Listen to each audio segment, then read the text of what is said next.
มันไม่ใช่เรื่องยิ้มหัวผลลัพธ์น่ากลัวน่ากลัวอำนาจกรรม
ใจดำมนุษย์ใจดำบุญไม่ทำกุศลไม่สร้างยามจนขอตั้งหลายอย่างรวยขึ้นมาบ้างก็ไม่ว่างทำบุญเปรตหวีดเสียงร้องกุมารทองทำหัวมูลผู้คนพากันวิ่งวุ่นหัวสุกหัวสุนตัวใครตัวมันปอบก็มา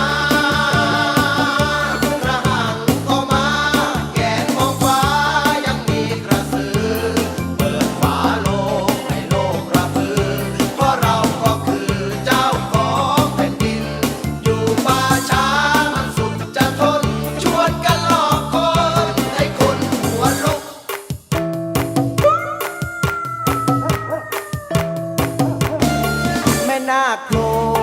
มาตอกย้ำให้คนทำแต่ความดีฟังให้จบอย่าพึ่งวิ่งหนีอันว่าความดีนั้นไม่มีค่ามาเริ่มเห่าหอนก้มตานอนคงไม่ไหวลุกขึ้นปลุกพระกันใหญ่คาถาอะไรมั่วได้มั่วเลยบอกก็มา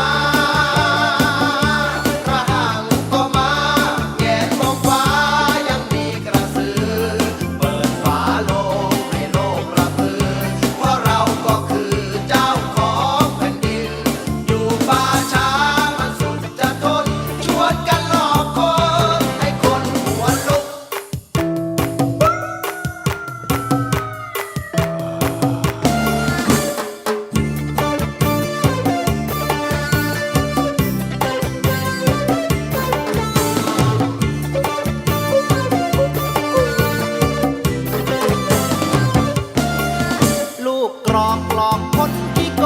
งวิ่งลงโอ่งคงนึกว่าพ้นผีตานีบอกมีหลายคนแอบอยู่บนต้นไม้นั่นไงไม่ได้หลอกให้ตกใจอยากให้ไปเข้าวัดทำดีไม่ได้หลอกให้ตกใจอยากให้ไปเข้าวัดบ้างสิตัวยังอยู่ยังไม่ตาย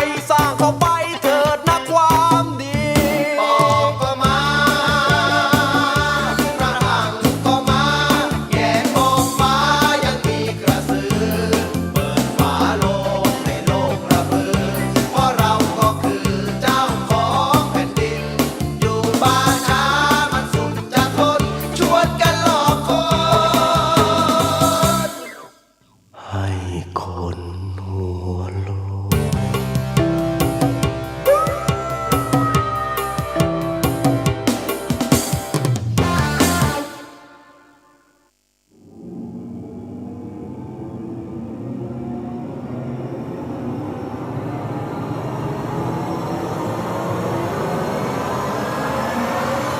เดอะเฮียน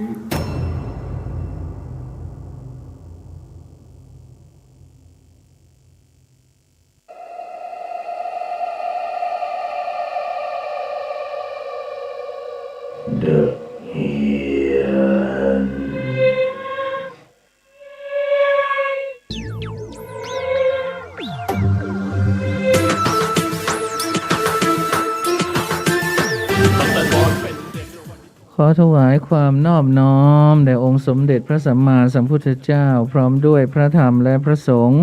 ขอถวายความเคารพพระมหาเถรานุเถระเจ้าคณะพระสังฆาธิการทุกรูปทุกองค์ แล้วก็ขอเจริญพรศรัทธาสาธุชนญาติโยมก็ขอต้อนรับเข้าสู่รายการเดอะเฮียนออกอากาศเป็นประจำทุกค่ำคืนวันจันทร์ถึงวันศุกร์เวลา 5 ทุ่มถึงตี 1ออกอากาศณวัดฝายหินตำบลสุเทพอำเภอเมืองจังหวัดเชียงใหม่โดยเฉพาะค่ำคืนของวันพฤหัสศุกร์นั้นก็เป็นหน้าที่ของคุณนวลละออใจเย็นและคุณลุงแป้วนะก็มาอยู่เป็นเพื่อนท่านผู้ฟังอยู่ที่นี่นะส่วนตุ้นุกนี้นะก็มาช่วยเขาเท่านั้นชั่วครั้งชั่วคราวก็ถ้าวันใดวันหนึ่งที่ตุนุกจะจากโลกนี้ไปแล้วจากโลกนี้ไปนะต้องจากโลกนี้ไปแล้วนี้ก็พบกันวันที่9เดือน9นะ9/9/2564ก็คือวันที่9กันยายนนะก็เป็นวันดีทีเดียววันนี้นะโดยเฉพาะในเรื่องของโหราศาสตร์ก็ถือว่าดาวในช่วงเนี้ยก็ยังถือว่ายังพอไปได้นะแต่ถ้าเลยไปกว่านี้แล้วเนี่ยดาวก็จะเริ่มเพี้ยนแหละนะพอดาวเพี้ยนแล้วก็จะไม่ค่อยที่จะทำอะไรได้มากนักเพราะว่าดาวที่เพี้ยนคือดาวประธานดาวสุภเคราะห์นะประธานดาวสุภเคราะห์คือดาวพฤหัสจะไปเป็นนิดนะเดินคู่เคียงข้างกับดาวเสาร์ก็เป็น5775ซึ่งเป็นเลขที่คู่พระคู่โจรน่ะนะก็คือดาวพฤหัสเนี่ยเป็นประธานของดาวของดาวสุภเคราะห์ฝ่ายสุภเคราะห์ของฝ่ายเทวดาทั้งหมดคือดาวพฤหัส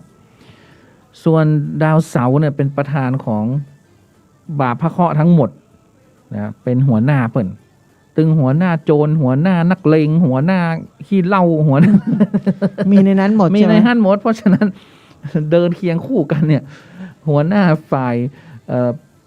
ประธานสุภเคราะห์ของเราก็ค่อนข้างจะเหนื่อยทีนี้ก็เป็นกังวลกันกับเรื่องของการไหว้ครูนะโดยปกติเนี่ยที่ตุนุกก็โยนเรื่องราวไปให้ประธานบัวก็ตื่นเต้นเพราะว่าเป็นปีแรกที่จะต้องเป็นผู้นำจัดเองนะ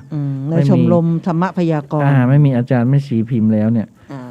ก็กลัวว่าทำอะไรผิดพลาดไปเนี่ยมันก็ไม่ดีเนาะมันต้องดีทุกคนกับลูกศิษย์ทุกคนไงโอ้โหตุนุกไปพูดในรายการเนี่ยตอนเนี้ยใช่เขาจับตามองทั่วจังหวัดเชียงใหม่เลยนะว่าชมรมเนี่ยมันไหว้ครูได้ยังไงเราเสียขนาดนี้นะเลิกไม่ดีขนาดนี้เราก็เลยบอกว่าก็ไหว้วันนี้สิวันเนี้ยเลิกดีมากเลย9/9เลยนะที่ไหนอ่ะที่เชียงรายอะไรเขาก็มียกฉัดยกอะไรนะใช่มีหลายที่วันที่9เดือน9อะไรก็9หมดวันนี้9หน้า9หลังเลข9เนี่ยมันดีคนไทยชอบแต่มันไม่ทันไงมันไม่ทัน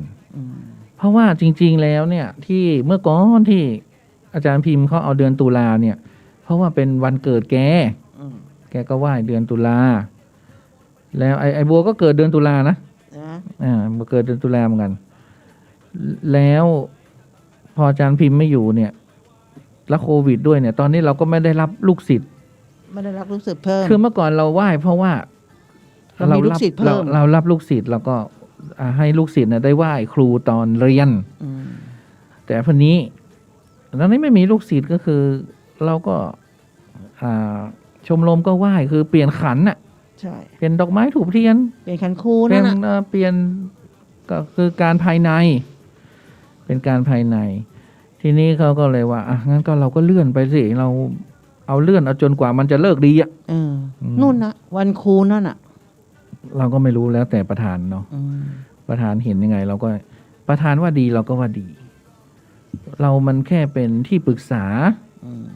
เราต้องฟังเขานะ ตุนุกเล่นพูดออกอากาศเลย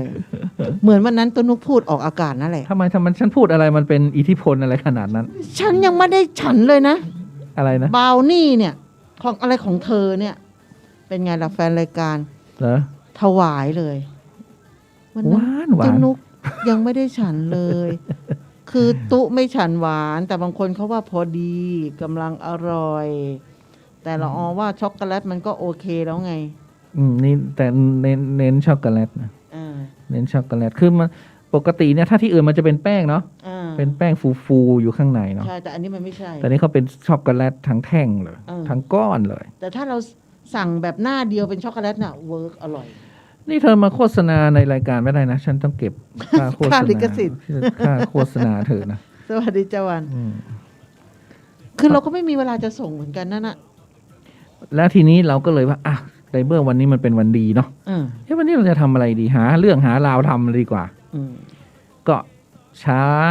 แต่เช้าเลยเนี่ย พี่บีก็ชวนไปฉันเพลชวนไปฉันเพลบุฟเฟ่ต์อาหารเยอรมันอะไรก็ไม่รู้เราก็กินได้นิดๆหน่อยๆนะแล้วจากนั้นเราก็บอกว่าเนี่ย น่าจะไปพิพิธภัณฑ์กรมธนารักษ์นะกองกระสาบอะที่อยู่กลางเวียงอะเนาะ อืม ที่เมื่อก่อนเนี่ยเป็นบ้านของแม่เจ้าที่พวันณเจียงตุง อืม แล้วก็กรมธนารักษ์ก็เอามาทำพิพิธภัณฑ์ เพราะว่าวันนี้มันเป็นวันดี อืม เราควรจะไปซึมซับพลังเงินทองทั้งหมดอ่ะ อ๋อ เข้าใจไหม กรมธนารักษ์ไงเธอก รมธนารักษ์เงินทองอยู่แล้ว โอ้เงินทุกอย่างเลยวันนี้ก็ไปดูตั้งแต่เงิน เหรียญกระสาบ เงิน เหรียญ เบี้ยน่ะ เบี้ยเหรียญรู เอาหอยเนี่ยหอยเบี้ยเนี่ยมาใช้ เจอเหรียญรูไหมที่มันรูอ่ะ ไม่มีเนี่ย เอ้ารู มีอัดมีเฟือง มันต้องมีเงินรูด้วยดิ มีเงินเจียง ใช่เป็นไรใช่ ใช่พดด้วงพดด้วง แล้วก็มาในรัชกาลที่4ที่5นี่ไงที่ยกเลิกเงินพวกเนี้ย แล้วก็ใช้เป็นแบงค์แล้วก็เป็น เหรียญกระ เป็น สาบ เหรียญใช่ เมื่อเราก็เลยถามว่าอ้าวแล้วเมื่อเราเทียบได้ไหมว่า อีเบี้ยเนี่ยกี่ตัวถึงจะเป็นบาทหนึ่งเบี้ย6,400 ตัวเท่ากับ1 บาท โอ้ไม่พกแล้วบ่ พกไม่ไหวมึงตู้ 6,400 ตัวได้เป็นบาทหนึ่ง ตัวเบี้ยเล็กๆเนี่ยนะ เขา แต่มัน เทีย ก็ บ หนัก นะ นะ แล้วหลายเบี้ยมันก็หนักนะ พกเงินบาทหนึ่ง ถ้าพูดถึงเบี้ยเนี่ย ถ้าเป็นขันครูโบราณเนี่ยเขาก็ใส่เบี้ยเนาะ ใส่เบี้ย ใส่เบี้ย เขาก็มี เขาไม่ใส่เหรียญนะ เขาก็มีเบี้ยแก้ เบี้ยไม่อะไรนะ เบี้ยเงินไง เบี้ยเงินทอง จะได้มีเงินมีทอง า เนี่ยก็ไปซึมซับมา ทีนี้ก็เสร็จแล้วก็ไปธุระนั่นโน่นนี่หน่อยหนึ่งก็รีบกลับมาเพราะว่า เห็นว่าวันนี้มันเป็นวันดี เราก็น่าจะหาอะไรทำเป็นที่ระทึกของเรานะ อืม ก็เลยว่า ย้ายพระประธานดีกว่า ย้ายนู่นย้ายนี่ ย้ายนี่ย้ายนั่นกันละคือสมัยก่อนเนี่ย ถ้าใครเคยมาธรรมสถานเนาะมาเข้าคอร์สกวดวิชากับพระอาจารย์เนี่ย ที่ตึกใหม่เนี่ย จะเห็นว่าพระบ เขา น จะเฉียง จะเฉียงจะเอียงหน่อย อ่า ทำไมถึงเป็นเช่นนั้น ก็เพราะว่าพระอาจารย์เชื่อในทิศเศรษฐี อืม พระอาจารย์จะถามตุอุ้ยเนี่ยท่านไวยรุ่นมุนีเนี่ยว่า ทิศไหน ก็คือท่านก็บอกว่า ทิศตะวันออกเฉียงเหนือ ก็คือทิศอีสานนั่นแหละ อืม เป็นทิศอะไร ทิศ ทิศเรียกเงิน ทิศร่ำรวยนะ ของพระอาจารย์นะ ของพระอาจารย์ ทีนี้วันนี้เราก็จัดแล้วเนี่ยเราก็ขนอะไรออกมาหมดเลย ตู้เต๋ออะไรมัน คือกะว่าให้ชั้น2เนี่ยมันโล่งเลย อืม มันโล่งมันแบบให้คนเข้าไปอยู่ได้เยอะๆ เมื่อก่อนมันจะมีตู้มีตังมีอะไรก็ไม่รู้สารพัดอยู่ในนั้น เรามีเก้าอี้เขามีคนถวายเก้าอี้เด็กเชอร์เนาะ อืม มาเป็น50-60 ตัวอย่างเงี้ย ทีนี้ถ้าเราก็เลยว่า อีกหน่อย ถ้ามีคนมานอนก็โอ้โหปูสาดนอนได้เลย หรือว่าถ้าอบรมเขาจะต้องเดินจงกรมอะไรมันก็จะได้มีที่เดินจงกรมอะไรเงี้ย ใช่ฝนตก ให้มันโล่งคล้ายๆกับเป็นแบบศาลาเลยให้เป็นวิหารวัดไปเลยอย่างเงี้ยนะส่วนเรื่องจะเทศอบรมอะไรเหมือนเมื่อก่อนเนี่ย ก็คงจะน้อยลง เพราะว่าบุคลากรเราก็ ไม่ได้เชี่ยวชาญในด้านเทศเหมือนพระอาจารย์ แต่เรามาเชี่ยวชาญในด้านนำปฏิบัติอะไรเงี้ยนำสวดมนต์อะไรเงี้ยเราถนัดทางนี้อย่างตุนุกเนี่ยถนัดนำสวดมนต์แปลนำนั่งสมาธิเดินจงกรมอะไรเงี้ยตูเอื้อก็ได้ท่านโอปอก็ได้ตูอูดก็ได้อย่างเงี้ยแต่ถ้าให้สอนสมดุลโลกสมดุลธรรมสมดุลใจอะไรไม่ได้เปิดเทปเท่านั้นน่ะ เปิดเทปพระอาจารย์แค่นั้นนะทีนี้ก็หันให้มันตรงพอมันตรงแล้วมันก็จะได้มีเนื้อที่ตอนนี้ก็มีแนวโน้มว่าดูกว้างขึ้นนะกว้างดูกว้างขึ้นเพราะจากการหันเหปุ๊บเนี่ยมันจะกินเข้าไปครึ่งห้อง ใช่ไหมพอเราทำตรงปุ๊บซึ่งมันมีจุดมาร์กอยู่แล้วใช่ไหมเพราะพระอาจารย์เมื่อก่อนเนี่ยเอาไว้อย่างนั้นแล้วคราวนี้ตัวอุ้ยมาดูไงก็เลยหันเฉียงแกหันหมดเลยนะแกหันพระตึกใหม่แกก็ตึกเก่าแกก็มาหันแต่ทีนี้มันหันไม่ได้ไงมันไม่มีที่เหมือนตึกใหม่คือดวงของพระอาจารย์กงจุ้ยพระอาจารย์แต่ตอนนี้พระอาจารย์ไม่อยู่ก็คือจะเปลี่ยนเราก็เลยย้ายแล้วตุนุกจะได้มีอันได้ไปก็ยิ่งดีเราก็ยิ่งดีเราก็ยินดีไป ก็เลยเนี่ย9/9เนี่ยก็ย้ายตู้ย้ายเตียงย้ายพระตู้ย้ายเตียงจัดหนังสือตอนนี้รู้สึกจะเหลืออีกสัก 2-3 กองนะไม่มีที่ไว้ หนังสืออีก 2-3 กองแต่เราก็จัดกันโล่งเยอะแล้วนะตอนนี้ก็จะเป็นเตียงถ้าเตียงออกอีกโอ้โหตอนนี้รอช่างเหมาะเลยเหมาะขนาดเลยรอช่างเพราะช่างมาปุ๊บอ่ะจะรื้อภายในรื้อเตียง1 วันทำร้านเนี่ย1-2 วันภายใน1 อาทิตย์เสร็จเพราะเขากล่าวว่าทุ่มทีเดียวเสร็จไปเลยทุกอย่างก็จะเป็นที่เป็นทางเพราะว่าเราต้องเตรียมไว้ว่าถ้ามีการมาบรรจุกูมีการอะไรมีงานอ่ะเราจะมาเพ่วมาลุนมาไว้เนี่ยค่อยๆทำไปให้เป็นระเบียบเรียบร้อยไปเนี่ยลูกศิษย์ลูกหาใครเดินทางมาได้อยากมาเที่ยวมาพักผ่อนมาซึมซับปฏิบัติธรรมตามแนวพระอาจารย์ตามแนวสุขวิปัสสโกตามแนวแม่ชีเพียงเดือนตามแนวที่ธรรมสถานได้สอนกันมาอโหสิกรรมยังไงทำสังฆทานทิพย์ยังไงลดความตึงเครียดของเจ้ากรรมนายเวรยังไงเนี่ยคือแนวสุขวิปัสสโกจะไม่เหมือนแนวอื่นถ้าแนวสติปัฏฐาน4เนี่ยเวลาไปถึงเขาก็จะต้องมีขันดอกไม้ธูปเทียนแล้วก็ไปขึ้นกรรมฐานอิมาหังภควาอะไรเนี่ยข้าพเจ้าขอมอบกายถวายตัวแด่พระอาจารย์อะไรต่างๆเขาจะต้องขึ้นกรรมฐานเสร็จแล้วเขาก็จะค่อยๆสอนนะการปฏิบัติแบบสติปัฏฐาน4กายเวทนาจิตธรรมเป็นยังไงนะแต่ของเราเนี่ย1สุขวิปัสสโกคือปฏิบัติแบบสบายๆนะสบายๆอย่างไรสบายๆก็คือเราติดขัดอะไรติดขัดเรื่องเจ้ากรรมนายเวรติดขัดเรื่องเงินทองต้องแก้ไขก่อนไม่ใช่จนแล้วมาปฏิบัติกับเราไม่ได้แต่ไม่ใช่ว่ารวยแล้วต้องมาปฏิบัติไม่ใช่นะคือคุณไม่เดือดร้อนอ่ะอย่าให้มันแบบไอ้หนี้สินหนี้รักหนี้เวรหนี้กรรมหนี้เงินหนี้ทองอะไรมากวนใจคุณในการปฏิบัติมันปฏิบัติไม่ได้นะมันจะต้องค่อยๆคลี่คลายไม่ใช่ให้ตัดมันตัดไม่ได้หรอกมันต้องค่อยๆคลี่คลายทำไปอย่างเงี้ยหรือ2สุขะยังไงสุขะคือการอยู่การกินพระอาจารย์จะจัดสถานที่กินอิ่มนอนอุ่นนะกับข้าวลำพระอาจารย์จะให้แบบเน้นให้หมูตู้ทำไม่ซื้อถามว่าเราซื้อได้ไหมซื้อได้เราจะให้ซื้อที่ไหนก็ได้ร้านอาหารเยอะแยะแต่ว่าพระอาจารย์ก็เห็นว่าหมูตู้มันทำอร่อยก็ให้ทำอย่างเงี้ยก็คือห้องน้ำห้องท่าพระอาจารย์จะเป็นห่วงตลอดไปซื้อส้วมเคลื่อนที่มาน่ะซึ่งมันไม่มีมันเราไม่พูดอ่ะ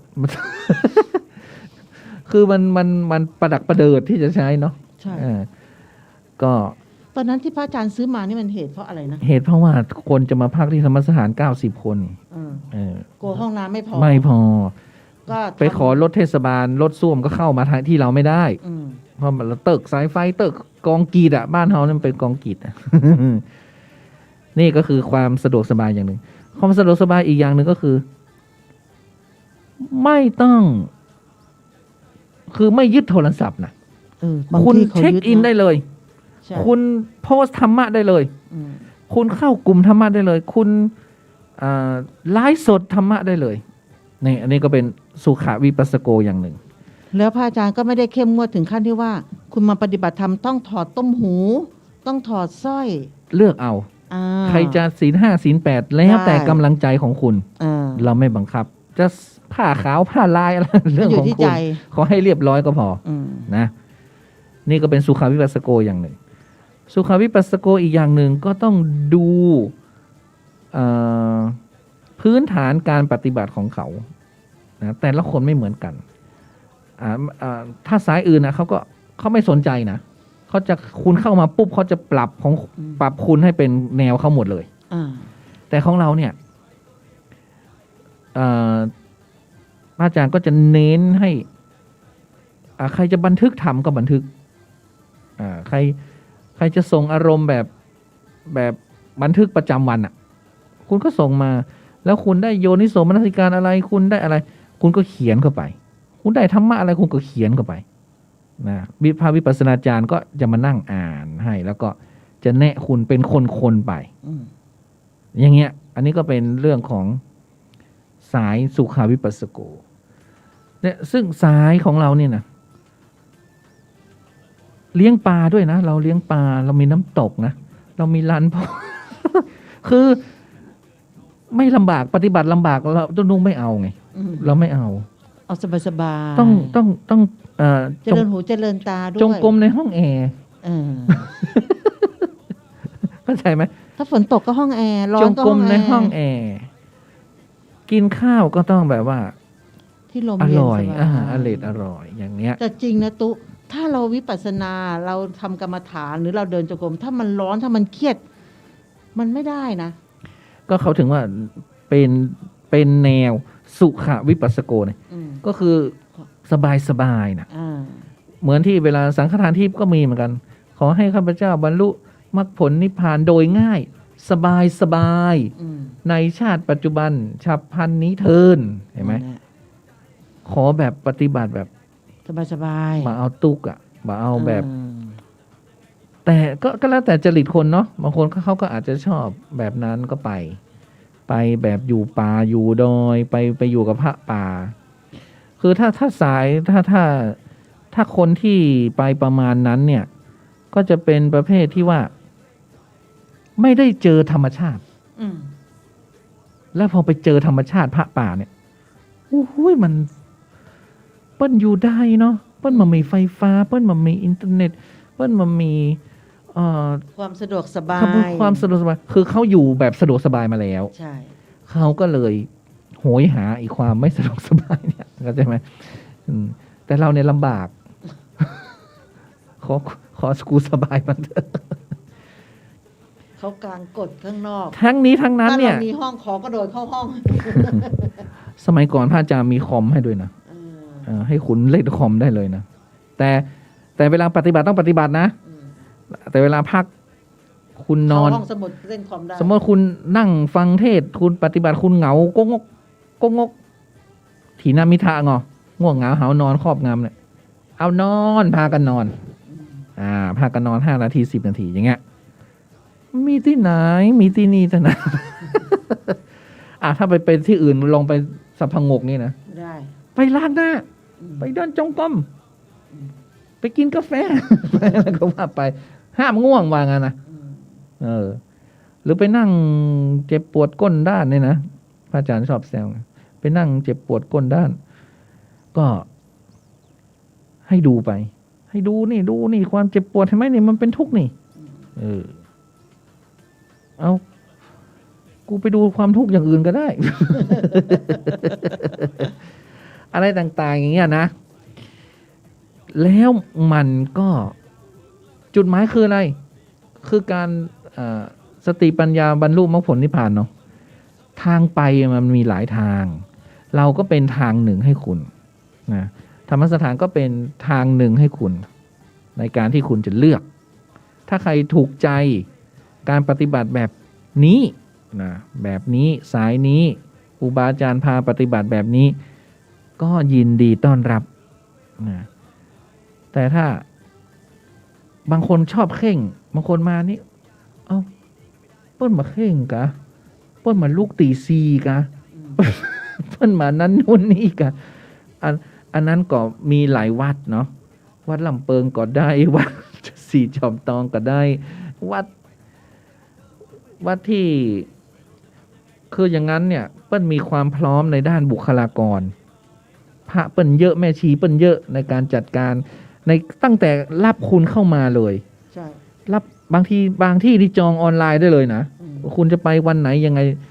เก็บตังค์เลยนะเก็บตังค์คุณปฏิบัติกี่วันละ300มาอาหารค่าซักผ้าปูที่นอนค่าอะไรพักห้องไหนเบอร์โทรอะไรนี่เขาจะรู้หมดเลยบัตรประชาชนต้องให้เขาแล้วก็แต่เฮาไม่ได้มีบุคลากรขนาดนั้นเฮาก็มีละอเหียมีตุ้นุกเหียมีตู้เข็มเหีย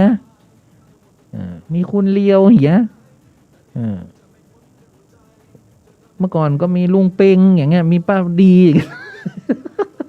จะไปเอาอะไรใช่ไหมสำคัญก็คืออยากให้ทุกคนได้ยังไม่ได้อะไรเลยอย่างน้อยก็ศีล 5ใช่ไหมอาจารย์ก็เน้นมาได้อะไรเลยเนี่ยมาที่ธรรมสถานเนี่ยไม่ได้อย่างไม่ได้อะไรเลยเนี่ยนะอย่างแบบบัดได้อย่างเลยเนี่ยนะมหูธรรมะอย่างสักอย่างเนี่ยนะศีล 5อย่างน้อยขอให้พุทโธธรรมโมสังโฆสิ่งข้อหนึ่งไม่ฆ่าสัตว์สิ่งข้อสองไม่ลักทรัพย์สิ่งข้อสามไม่พูดถินในการสิ่งข้อสี่ไม่พูดเท็จสิ่งข้อห้าไม่ดื่มสุราและของมึนเมาบัดนี้ข้าพเจ้าคือผู้มีศีลอย่างเงี้ยก็โอเคแล้วเป็นคนดีคนดีออกไปสู่สังคมแล้วเราก็ส่งคุณกลับบ้านส่งคุณกลับที่ทำงานส่งคุณกลับไปใช้ชีวิตแต่ผชนชีวิตของคุณต่อไปได้การเข้าคอร์สเนี่ยอย่างที่เราเคยไปปฏิบัติหลายที่เนี่ยตี 2ตื่นตี 5ทำนู่นนี่นั่นคือถ้าคนเยอะเนาะก็คือมีแค่สวดมนต์เดินจงกรมสวดมนต์เดินจงกรมก็คือเขาก็จะเป๊ะไงภาคเช้าภาคบ่ายภาคค่ำแต่เมื่อก่อนเนี่ยก็เป๊ะนะสมัยที่พระอาจารย์อยู่ใช่ไหมก็จะตอนเช้าก็จะตื่นมาแล้วก็ทำวัดก็ตุอูดไปนำช่วยนำหรือว่าเมื่อก่อนเนี่ยนานรัดตุรัดอดีตตุรัดเนี่ยนะเนี่ยก็ไปนำสวดมนต์เสร็จแล้วสายมา7 โมงก็ออกกำลังกายแบบเศร้าหลินบูตึงของพระอาจารย์คเชนเนี่ยเราไม่จำเป็นจะต้องไปเดินจงกรมเลยเรามาออกบูตึงเศร้าหลินก็ได้ยืดเส้นยืดสายอย่างเงี้ยสายนั้นก็8 โมงกินข้าวเช้าเพราะฉะนั้นแม่ครัวก็ต้องทำตั้งแต่6 โมง 7 โมงเห็นไหมแต่ละแผนกมันจะต้องแบบลื่นไหลมันจะต้องไม่สะดุดอย่างเงี้ยเพราะฉะนั้นทำคอร์สทำอะไรนี่มันจะต้องเป็นอย่างนี้มันจะต้องวางระบบมันจะต้องเป็นอย่างนี้ซึ่งพระอาจารย์เนี่ยไม่บังคับไม่เคยบังคับตุนุกไม่เคยบังคับต้องมาช่วยนะต้องช่วยนะต้องอะไรพระอาจารย์แต่เราเนี่ยต้องเกรงใจเปิ้ลเองแกไม่มีใครมาช่วยแกก็สอนคนเดียวนะจริงแกก็สอนแกคนเดียวโนสนโนแคร์ใดๆใช่ไม่มากก็แล้วแต่ไม่เรียกไม่ฮ้องไม่ตามหรือมาคนเดียวก็สอนคนเดียวเปิดทีวีมั่งหรือว่าคุยมั่งหรือว่าพาไปนู่นชมรมช่วงบ่ายสมาคมพูด อะไรของแกน่ะเรียนวันสุดท้ายเนี่ยฝึกพูดแห่งลานาไทยถ้าแกไม่พาไปฝึกพูดแกก็จะพาออกทัวร์ธรรมะกราบครูบาอาจารย์ใช่เห็นไหมเนี่ยเราสุขาวิปัสสโกเฮาม่วนก็เหมือนอาจารย์ทรงพลที่เราเอาไปปฏิบัติธรรมอันนี้สุขาวิปัสสโกก็จะพาไปไงมาเอาลำบากเนาะเอาลำบากพาไปวัดนั้นวัดนี้ไปดูสถานที่ต่างๆคลายเครียดพอกลับมาปุ๊บเราต้องเข่งนะต้องสวดมนต์นั่งสมาธิปฏิบัติเข่งเลยนะเที่ยวเป็นเที่ยวคือเที่ยวนี่คือเที่ยวในเชิงธรรมะ เนาะเออ คือเราไม่ให้การปฏิบัติกับการที่คุณกลับไปใช้ชีวิตประจำวันของคุณเนี่ย มันดู ไม่บาลานซ์กัน ไม่ประต่อประติดกันอะ ใช่ เหมือนกับคุณมีปัญหาที่บ้านเนาะ อืม คุณทะเลาะกับลูก คุณทะเลาะกับสามี คุณทะเลาะกับภรรยา โอ้ยไปปฏิบัติธรรมดีกว่าเว้ยอย่างเงี้ย เออ แล้วก็คุณก็มา เหมือนกับแต่งตัวมาซาลาเปามานั่นน่ะ ใส่ชุดขาวมาอ่ะโอเคละกูมาที่นี่กูก็เหมือนปฏิบัติธรรมละกูได้มาอยู่ในธรรมสถานละอย่างเงี้ยแต่พอกลับไป ปัญหาก็เหมือนเดิม คือ ไม่มีอะไรดีขึ้น คือมีพระอาจารย์เคยสอนเราออกเหมือนกันว่าทำไมเราอ่ะอยู่ในวัดเนี่ย เราไม่คิดถึงเรื่องข้างนอกวัดเลยนะ เราจะมีแต่ความสบายปฏิบัติธรรมมีแต่ความแบบสบายใจทุกอย่าง แต่พอออกมาข้างนอก ความทุกข์กลับมาเหมือนเดิม แล้วพระเขาจะถามว่า ตอนเข้าวัดน่ะ เธอทิ้งความทุกข์ทุกอย่างไว้หน้าวัด แต่เวลาเธอออกมาทำไมเธอต้องแบกกลับทำไมไม่ทิ้งเอาไว้ที่วัดนั้นเลย เธอแบกกลับทำไม ถ้าแบกกลับมันก็ทุกข์อย่างนี้ เดี๋ยว จริงนะ เปิดคอร์สเดี๋ยวเราออกไปสอนด้วยนะ สอนวิชามารให้ ใช่ ให้ญาติโยม จริง ๆ นะ ส แล้ อ วน มัน วิชามาร แล้วมันจริงอย่างที่ท่านพูดแล้วเราคิดได้ทันทีเลยนะว่า บางครั้งคำพูดแค่ไม่กี่คำ เนี่ยนั่นก็คือธรรมะไง ใช่ ธรรมะ ท่านสอนแบบง่าย ๆเลยก็โยมแบกกลับมาทำไมไม่ปล่อยวางเหมือนตอนที่โยมเข้าวัดทำไมตอนที่เข้าวัดปฏิบัติครูบาอาจารย์สอนทำไมเขาถึงไม่ให้มีโทรศัพท์บางที่ เพราะไม่ต้องรู้โลกภายนอกเลย อยู่อย่างสบายๆปฏิบัติไป มันไม่ได้เป็นการแก้มันเป็นการหลีก ใช่ หลีกกลับไปก็เหมือนเดิม เหมือนเดิมแต่แค่ว่าจาก100ก็เหลือ50ไม่ต้องแบกกลับจนหมด ทีนี้เราของเราเนี่ยสอนให้คิดให้ใช้สติปัญญา ใช่เอาความเป็นจ ส ริง อนให้หลุดจากเจ้ากรรมนายเวรยังไง วางใจยังไง หรือบางคนทำผิดทำพลาดมาเนี่ยให้อภัยตัวเองยังไง ใช่ เนี่ยพระอาจารย์จะสอนสมดุลโลก สมดุลใจสมดุลอะไรการกระทำที่เราทำต่อโลกกลับคืนมากับเราอย่างไร ใช่ หัวหน้าการแกล้งเราเพื่อนร่วมงานไม่รักเราเอา มันมีเหตุผลยังไง มีเหตุผลยังไง มีที่มาที่ไปยังไงอย่าไปโทษเขา ต้องโทษตัวเรา โท ได้ ษ แห ตัว ละ เองบางทีคุณอาจจะบางคนเนี่ยไม่เคยซื้ออะไรให้เพื่อนเลยอ่ะ แล้ว แล้ว ให้ จะ เพื่อน จะให้เพื่อนแบบมารักมาอินดู มันเป็นไปได้เหรอ ทุกอย่างเราต้องให้ใจเขาก่อน เออ ตัวเราต้องคิดบวกเสมอ อย่าไปคิดลบตั้งแง่คิดลบมันก็จะติดลบตลอด ถ้าเราคิดบวกนะทุกอย่างมันจะบวกเขาลบมาแต่เราบวกกลับอย่างเงี้ยผลกระทบมัน แต่ ไม่ ฉัน มี เนี่ยมีกรรมนะฉันเนี่ยไปปฏิบัติลำบาก แต่ฉันกลับมาสอนคนเนี่ย ฉันสอนสบายนะ ฉันไม่เอาความที่ฉันไปเจอ ความลำบากมาเนี่ยฉันนี่ยืนสมาธิเป็นชั่วโมงนะที่ฉันไปปฏิบัติมานะหรือเดินจงกรมเป็นชั่วโมงนะ แล้วก็ปฏิบัติอย่างนั้น เรานี่ปฏิบัติลำบากนะ ลำบาก แต่เวลาเรามาสอนเขาเนี่ย เราไม่ได้เราไม่อยากเอาความลำบากนะมาสอนเขานะ ปฏิบัติธรรมเป็นเดือนนะเรานอนแค่วันละ2 ชั่วโมงอะเรายังคิดในใจว่า เธอเลยดำใช่ไหม เรามาปฏิบัติธรรม ทำไมเราถึงได้ทุกข์ทำไมเราไม่เห็นแบบสบายอะนอนแค่วันละ2 ชั่วโมงอะทำได้ยังไง หรือเราเปลี่ยนไหมธรรมสถานเราเอาแบบเข้มงวดเลยไหมปิดวาจาเลยไหมห้ามพูดเลยไหม ประสบการณ์เราการ ให้ พูดกันเนี่ยมัน ให้กำหนดทุกอริยบทเลยไหม ไม่ต้องถึงขนาดนั้น ไม่มีใครมาอีกันเนาะ ไม่มีอะ คือหมดชั่วโมงก็ปล่อยให้เขาเมาส์มอยกันไป แล้วก็มันก็เข้ากับบางทีเนี่ย ทางเราเนี่ย ก็รับเป็นหมู่คณะด้วย อย่างหลายบริษัทก็มาที่เรานะอย่างโฮมโปรเมื่อก่อนก็มากันที่เรา โครงการหลวงก็มาที่เราเด็กโรงเรียนวัดท่าสตอยก็มาที่เรา เด็ก มาเอาแมวไปนะ เด็กราชภัฏสาธิตราชภัฏเชียงใหม่ก็มาที่เรานะคณะศึกษาศาสตร์ ชมรมพุทธศาสตร์ชมรมพุทธศิลป์คณะศึกษาศาสตร์มช.ก็มาที่เรา เพราะฉะนั้นเราจะมาสอนเด็กแบบซ้ายย่างน้อ ไม่ได้ ขวาย่างเนาะมันก็ได้แต่มัน จับปูใส่กระด้งจะมาย่างไม่ได้แล้ว คือถ้าเราไม่เอาคุณภาพนะได้ ก็สอนไปตามด้านอะแล้วแต่มันอะมันได้อะไรไม่ได้แล้วก็เรื่องของมัน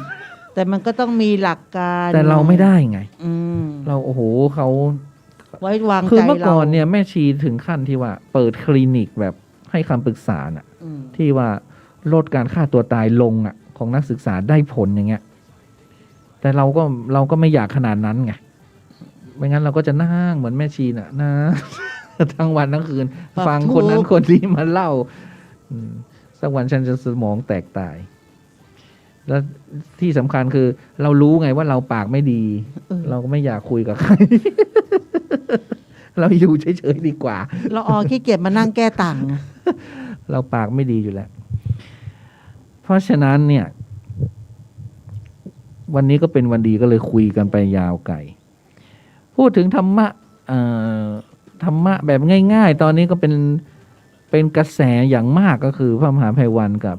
พระมหาสมปองนะหลายคนก็ว่าให้ท่านนะ หลายคนก็ชอบเด็กรุ่นใหม่จะชอบหมด ละออนยังชอบเลยเนาะ ชอบ ละออนชอบมากเลย ชอบ มันผิดตรงไหนอะนะบางคนบอกมันผิดตรงไหน ใช่ บางคนก็บอกมันผิดอย่างนี้มันผิด มัน พระไม่สำรวม ตลกโปกฮา ไปเล่นตลกซะศึกเหีย บางคนก็เอ้ามันผิดบางคนก็ โอ้อย่างนี้แหละคนฟัง200,000น่ะผิดอะไรอ่ะ ใช่ แล้วไม่ยอมเลิกลาด้วยนะ หมายความว่าไม่ใช่ดูปุ๊บแล้วออกไม่ใช่ อยู่จบ จน 2 จ ชั่ บ วโมง จนจบไลฟ์อ่ะ แล้วตอนหลังมาเป็นล้านอ่ะ ทีนี้งานก็เข้าตัวนุกสิพอสอนุกเอาบ้างไหม พอสอเลย พอสอนุกพอสอตุนุกเอาบ้าง ฉันไม่ได้เป็นคนตลกโปกฮาอย่างนั้น นี่ฉันเป็นคนจริงๆจังๆนะเป็นคนดุนะทุกวันเนี่ยไม่ได้เป็นคนตลกโปกฮาอย่างเงี้ยแต่เวลาคนเห็นหน้าตุนุกแล้วเขาหัวเราะ ไม่ตัวนุกดุเหมือนไม่ดุอะ อะไรก็ไม่รู้ เป็นครูสอนเด็กก็ไม่กลัว แต่จะมาเป็นพระสงฆ์เหมือนกันไม่ได้ เพราะฉะนั้นจะให้ตุนุกไปเหมือนเปิ้ลไม่ได้เปิ้ลเป็นพระมหานะเปิ้ลจะไม่รู้อาบัติเล็กอาบัติน้อยไม่รู้ คือ พระมหา เปิ้ลจะไม่รู้เรื่องอะไรเลยเหร พ อ ระมหาไพวันนี่เป็นด็อกเตอร์นะจบ ใช่ไหม ปริญญาเก้าตั้งแต่สมัยไหน ใช่ไหม เออ เปิ้ลจะไม่รู้อะไรเลยเหรอ ท่าน ไม่ รู้ ไม่รู้ปาติโมกข์ไม่รู้อะไรเลยเหรอมันเป็นไปได้เหรอ แต่คนที่ว่าให้ท่านน่ะ จบปริญญาเก้าไหมจบด็อกเตอร์ไหมพระไตรปิฎกรู้เรื่องไหมอ่านทุกขั้นตอนไหมก็ไม่รู้ไง แล้วไปปรามาสหรือไปว่าท่าน อันนี้เราไม่ได้ว่าใครนะแต่คันนี้ว่าธรรมะในเชิงแบบเนี้ย เด็กรุ่นใหม่น่ะ เข้าถึงธรรมะได้ เพราะท่านพูดปุ๊บตลกปกฮาแต่แฝงด้วยธรรมะหมดใช่ไหมแต่จะให้เด็กรุ่นใหม่จะให้มานั่งฟังญาติโยมโอ้ยไปแล้วค่ะ เปลี่ยนคลื่นหนีแล้ว แต่บางคน เปลี่ยช่องแล้ว อย่างหลวงพ่อพยอมก็บอกว่าโอ้ รุ่นสมัยก่อนเนี่ย อาตมาผ่านมาแล้ว เปิ้จะเป็นอย่งเงี้ย ผ่านมาแล้วมา ดังไม่ได้เลย แล้วก็บ้านเราก็มีตู้โจกไง อืม ตู้โจกตู้ลุงทองอ่ะ ใช่ตู้ลงทองนี่ก็นั่งไข้หัว โอ้ เล โห ยนะ มาตู้ลุงทองนี่มาก่อนการเลย มาก่อนใครใด ๆ เลย นั่นแหละ เพราะฉะนั้นมันมีมาแล้ว มันมีมา มี ทุก มา ยุค แล้ว ทุกสมัย มีมาแล้วมีมา แล้วก็ แล้ว มีทุกภาค แล้วตุนุกชอบนะ อืม ตู้ลุงทองตุนุกชอบมาก มีหลายตุ๊เลยนะภาคเหนือ แต่ให้คือให้เทศแบบตลกเนี่ยยากกว่าเทศธรรมดาอีกนะ ใช่ ไม่ใช่ง่าย มัน ๆนะ ต้องมีมุกเหมือนตุ๊อะไรอ่ะตุ๊คนเมืองเหมือนกันเนี่ย เทศปุ๊บพอลุกเข้าห้องน้ำเอ้าไปว่าให้เปิ้ลว่าลุกเข้าห้องน้ำได้อย่างไรจะหนีไปไหน ยังเป็นตลกได้อ่ะ ตู้ลุงศักดิ์ก่อน เออ อะไรเงี้ย มีท่านโอฬารนะก็มีตู้ลุงศักดิ์อะไรเงี้ย คือย ากนะให้ตู้ลุงเทศตลกหรือตู้ลุงเทศไม่ได้นะ แล้วก็อู้2 เสียง 3 เสียง ชอบ อะไรอย่างเงี้ย แต่ท่านพูดไปปุ๊บตลกปกฮาเรานั่งไข้หัว แต่แฝงไปด้วยธรรมะทั้งนั้น ก็ลางเนื้อชอบลางยาเนาะ ใช่ อย่างพระอาจารย์เนี่ยท่านก็ไม่เอาเลย อืม ท่านก็ไม่ได้เหมือนกัน มันไม่ แล้ว ได้ ท่านก็ มันแล้วแต่บุคคลไง ท่านคำเมืองไม่ได้อยู่แล้ว อ่า คำเมืองเพราะท่านจะไม่ดังทางบ้านเรา ใช่ ท่านจะไปดัง ไปดั ทาง ง กรุงเทพ อืม แล้วก็เด็กอย่างเงี้ยพระอาจารย์จะหลีกเลี่ยงพระอาจารย์บอก สอนเด็กที่ใช้พลังงานเยอะมาก ใช่ เพราะมันไม่ฟังมันอะไรไม่รู้มันจุกจิก เราไม่สามารถสะกดเด็กให้อยู่นิ่งๆเพื่อฟังเราได้ไง ถ้าตลกอ่ะได้ เออ ใช่ไหมถ้าตลกเนี่ยเด็กมันฟัง เหมือนอะไรนะหลวงพ่ออะไรนะที่อีสานนะมีเยอะ หลวงพ่อซูดอะไรนะ ฉันฟังอยู่นะ เหมือนตอนนั้นที่มีตุ๊อะไรนะโดเรมอนกะ อ้วนๆนะ อ่า ท่านโดนเลมอนท่านแหล่นั่นท่านแหล่ อันนั้นท่านแหละ ท่านแหละ ว่าเปิ้ลแฮม อืมทีนี้ก็เอาจุดประสงค์อะเนาะ อืม แล้วก็พวกนี้มันไม่ยั่งยืนหรอก มันไม่ยั่งยืนหรอก มันก็จะต้อง มันเกิดขึ้นตั้งอยู่นะมันก็ดับไป ตอนนี้มันเกิดขึ้นมาแล้ว แล้วมันก็ตั้งอยู่ แต่มันยังไม่ดับไป อีกหน่อย มันก็ดับไป เออ มันก็ขึ้น เหมือนท่าน หลวงพ่อพยอมไหม ใช่ โอ้ยเมื่อก่อนท่านดังแบบ แล้วเป็นเด็กอ่ะ เทปนี่ขายได้เหมือนนักร้องอ่ะ ใช่ เทปท่านหลวงพ่อพยอมอ่ะ ก็สมัยก่อนนี่ตอนที่เราเอาเป็นเด็กเนี่ย ทางโรงเรียนนะ ก็เป็นนิมนต์ท่านพระพยอมมา อืม เราลุกไปไหนนี่นะโดนเนี่ยอาจารย์นี่ปากแดงนุ่งสั้น หรือว่าเดินออกนี่โดนเลยนะ โดนแซว เซลแบบ เอาจนแบบชนิดที่เดินออกไปไหนไม่ได้อะ อืม แล้วเราก็ชอบนั่งไข้หัวแบบสนุกมากเลยนะ แต่ท่านก็แฝงด้วยธรรมะและท่านดัง และทางโรงเรียนเนี่ย เดือนละครั้งอ่ะ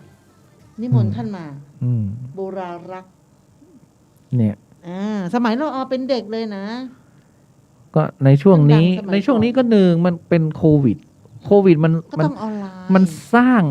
างอะไรหลายอย่างนะ ใช่ แล้วมันก็ทำลายอะไรหลาย ๆ อย่าง อืม เนาะทีนี้มันก็สร้างให้พระเนี่ยต้องแอคทีฟตัวเองอ่ะ ใช่ จะมาอยู่มันไม่ได้แล้วนะ ใครก็ไม่เข้าวัด เมื่อกี้ท่านคำจันทร์ท่านเขมก็เล่าว่าเช้าก็ไม่ค่อยมีใครใส่บาตรแล้วนะเดี๋ยวนี้นะ ก็มันไม่มีคน คนก็คงลำบากมากๆนะ ใช่ เนี่ยก็ต้องเป็นการทำงานเชิงรุก แล้วก็ถ้าท่านไม่ชอบ ท่านก็ไม่ต้องสนใจ อืม อย่างตุ๊กนุกเนี่ยถามจริงๆนะตุ๊กนุกก็ไม่ได้ดูนะตุ๊กนุกก็ดูแค่ที่เขาส่งมาน่ะเป็นช็อตๆอะ อืม สภาพ อะไรอย่างเงี้ยนะนี่ดูจนจบ ก็ ใครชอบก็ดู เออ ใครไม่ชอบก็ ก็ออกไป ดู นะ ที่ระดับเอาแบบสูงๆเลย เออ ที่พระที่ท่านเทศน์แบบ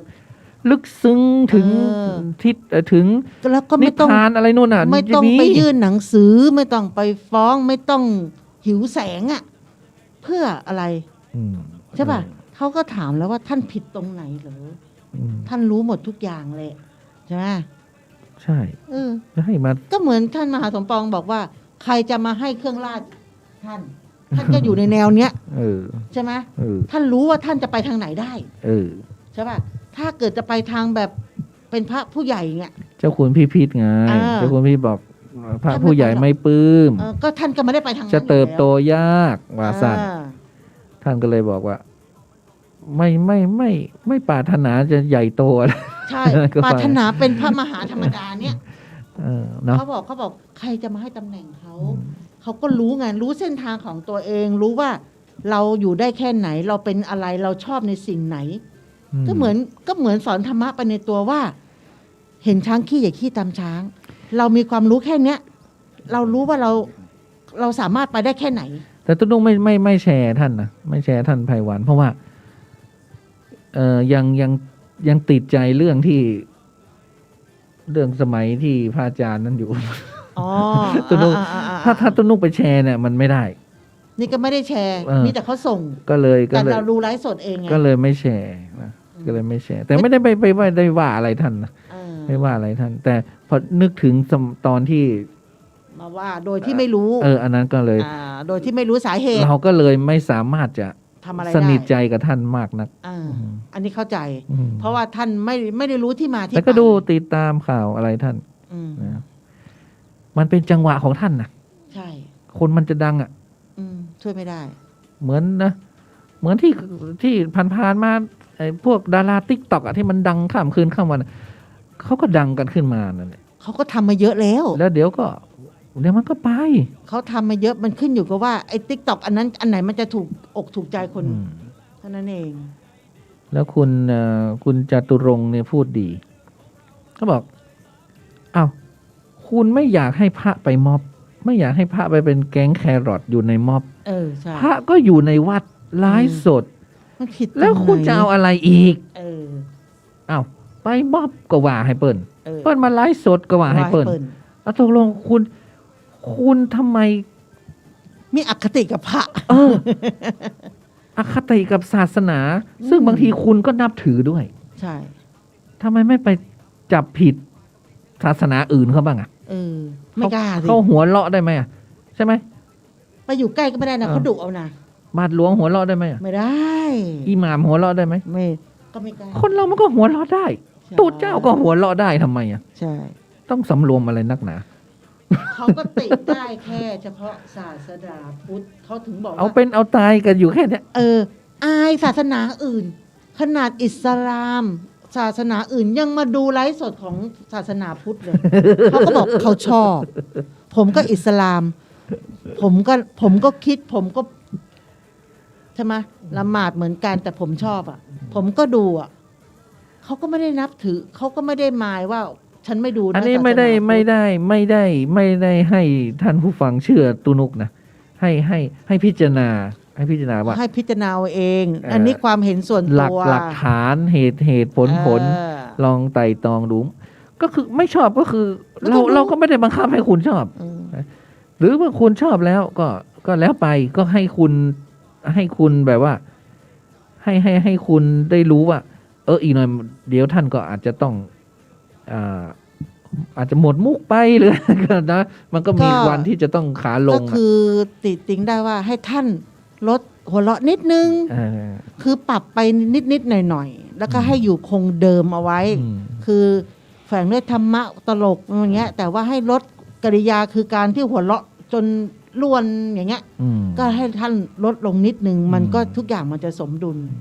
อันนี้ความเห็นส่วนตัวคือละออชอบที่เป็นพระรุ่นใหม่ๆ ยุคสมัยมันเปลี่ยนไปแล้ว แต่ถ้าคนยังชอบแบบโบราณ ก็ไม่ต้องไปดูท่าน ก็ เนี่ย มีพระเทศแบบโบราณเยอะแยะไป แล้วก็ไม่ต้องไปว่าท่านมันเป็นบาปติดตัวเรา การว่าพระนี่ก็บาปนะ คือความคาดหวัง อย่าไปคาดหวัง ตั้งแต่ อะไร แก๊งหมูกระทะแล้ว แต่หมูกระทะนี่ก็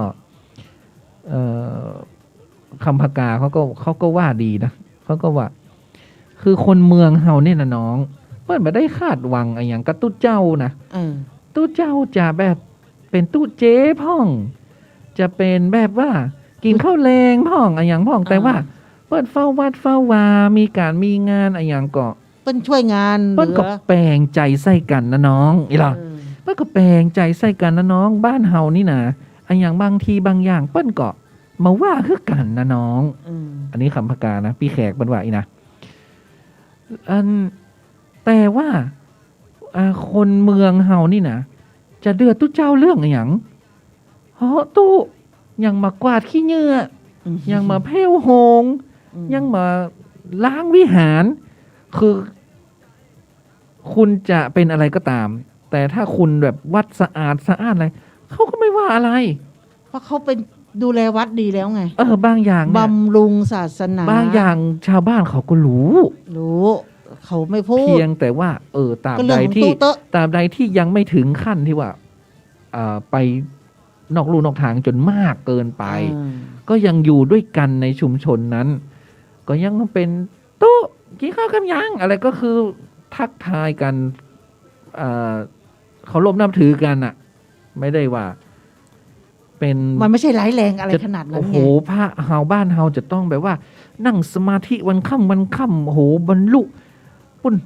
จนอะไรต่างๆเนี่ย เขาก็ ต้องไป ไม่ได้ ฟังพี่แขกนะ เขาก็ไม่ได้เป็นพระโสบันบ่ ไปฟังพี่แขกนี่เป็นคนที่ มองโลกอีกมุมหนึ่ง แบบชาวบ้านไงแบบชาวบ้านจริงๆว่า แต่ชาวบ้านบางคนกับเปิ้ลก็หิ้วกับข้าวมาส่งนะ อะไรอย่างนั้น นี่คือคนเมืองเป็นอย่างนั้น คนเมืองนะ เนี่ย พุทธศาสนาแบบคนเมืองเฮา เปิ้ลก็เข้าใจ เพราะฉะนั้นก็อย่าไปคาดหวังอะไร กับตุ้เจ้านักนะอย่างน้อยนะถึงแม้ท่านอาจจะไม่ใช่เป็นพระดี แต่ท่านตุนุคิดนะท่านเป็นพระที่หวังดีกับญาติโยม ใช่ จริง ถึงแม้ว่าท่านอาจจะไม่ใช่เป็นคนดี แต่อย่างน้อยนะท่านหวังดี ท่านหวังดีกับญาติโยม คนเราการที่แบบกินข้าวเย็นหรือว่าอาจจะแบบผิดวินัยนิดนึงคือเสพคือการที่มันมีน้ำแอลกอฮอล์เข้าไป ไม่ได้บ่งบอกว่าเป็นคนเลวนะงั้นคารวะทุกคนที่กินสุราดื่มสุราเลวหมดเหรอผิดหมดเหรอก็ไม่ใช่ แต่แค่ว่าเปิ้ลอยู่ในผ้าเหลือง ซึ่งมันผิดทำนองครองธรรมที่ต้องอยู่ในศีลห้าใช่ไหมไม่ดื่มสุราและของมึนเมา บางคนก็แบบโอ้โหเอาเป็นเอาตาย ท่านมาได้ไปฆ่า ฮะ คน เปิ้นซึกแล้วก็ยังไปตาโตยว่าเปิ้นอยู่อะไรเงี้ย มันก็เกินล้ำไปอันนั้นก็ ใช่ ให้เปิ้นได้มีชีวิตอยู่บ้างอะไรบ้าง ให้ตอนที่ท่านทำความดีทำไมบ่นึกบ่คิดเนาะท่านไม่ได้ไปฆ่าคน แต่ถ้าท่านไม่ได้อยู่ในศีลห้าเท่านั้น ก็ว่า ก็ กัน อู้ ไป ยากอะเนาะ นานาจิตตังโหเราอู้กันไปอู้กันมาเตี้ยงป่ายละปีละออเฮยมีใครฟังเธอพ่องวันนี้เขาอู้ไปเลยเนี่ย บอกฮู้มีสองคนเนี่ย วัน มี นี้ น้อ ฝ ง น วัน ตก วันนี้ฝนตกเขาอาจจะนอนละ โอ้ อากาศ เอา ดี ตกทั้งวัน อากาศดีวันนี้ ก็วันนี้ไปบ้านแม่หมอ เอาไปทำไมบ้านไม่หมด อ๋อไปเอาสมุนไพร อืม ไปเอา สมุนไพรไว้ใจรอ ไว้ใจรอ มีใบกระท่อมไหม ไม่มี เออ ไม่ไปเอาใบบอลไปเอาว่าน อือหือ เอามาปลูก อือหือ อะไรที่เราเคยขอไว้ไง อือหือ แล้วเราก็เลยไปเขาก็โทรมาตั้งแต่เมื่อวานแล้ว แล้วก็บอกว่าเดี๋ยวตอนเช้าให้ไปเอานะ อืม เราก็เลยไปเอาขุนนู่นขุนนี่ล่วงเลยฝนก็ตกตั้งแต่แม่โจ้ อืม โอ้คำบอกขายแล้วพี่แป๊วก็เลยไปธนาคารไปเกี่ยวกับ วันนี้ คนละ เธอ ครึ่ง ต้องขายสิวันนี้มันเป็นวันดีนะ วันนี้เราทำดีไง มาปลูก อืม ต้นไม้ก็มาทำแปลงไฟให้สว่างชีวิตเราได้สว่างไสวัยไง เชียงใหม่ ไม่ ไม่มีน้ำท่วมเนาะ เราไปทำคนละครึ่งด้วย เพราะว่าพอเราไม่มีคนละครึ่ง เด็กไม่ซื้อเรานะ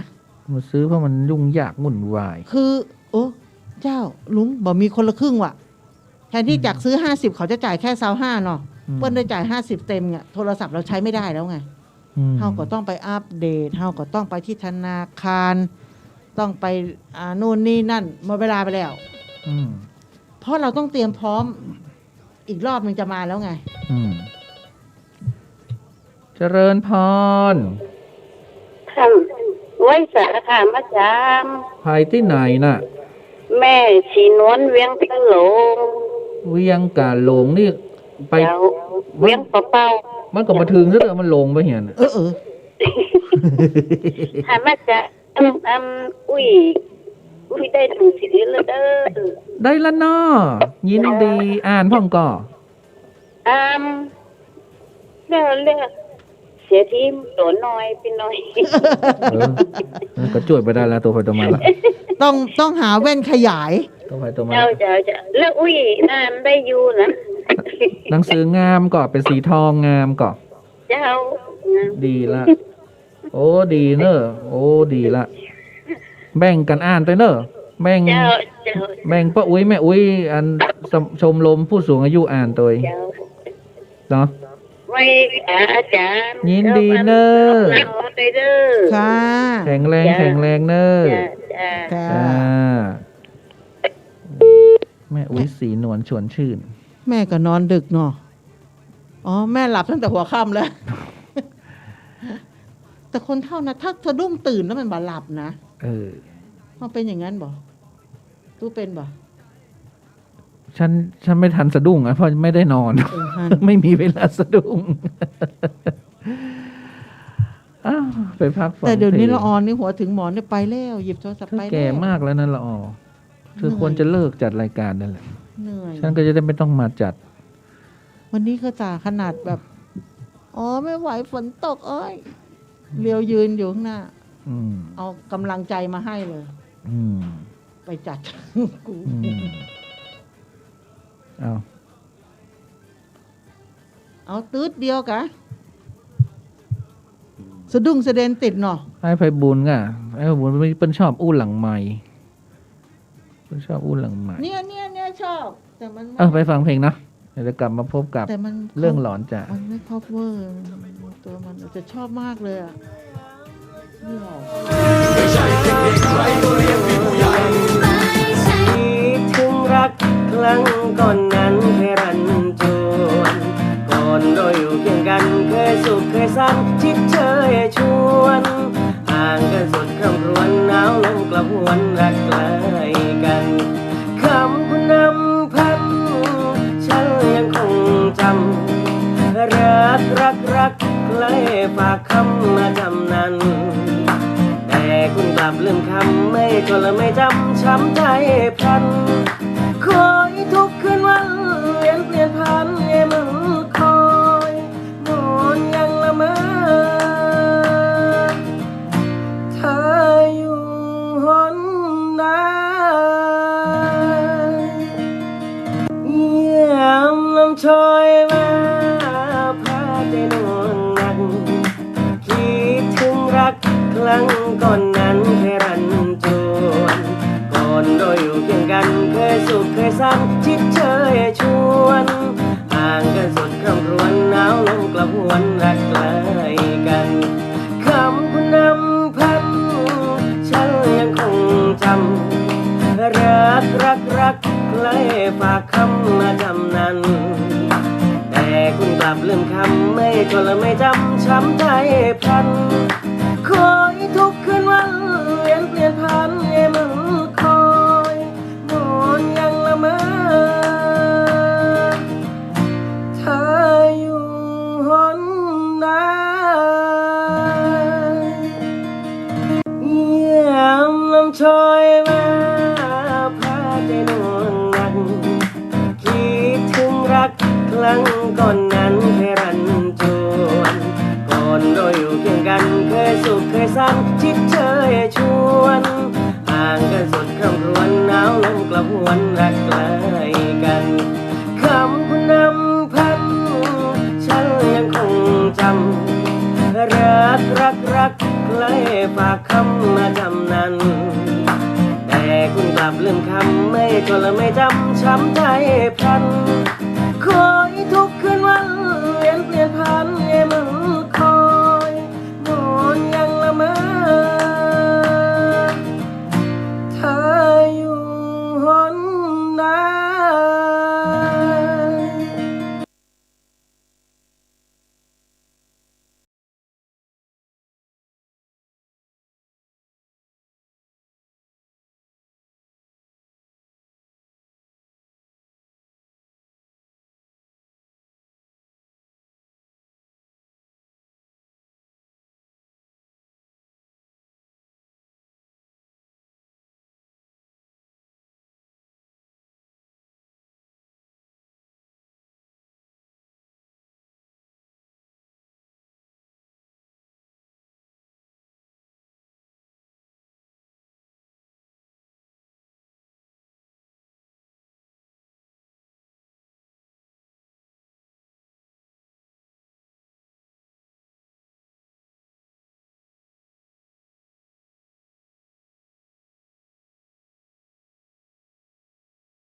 เฮียน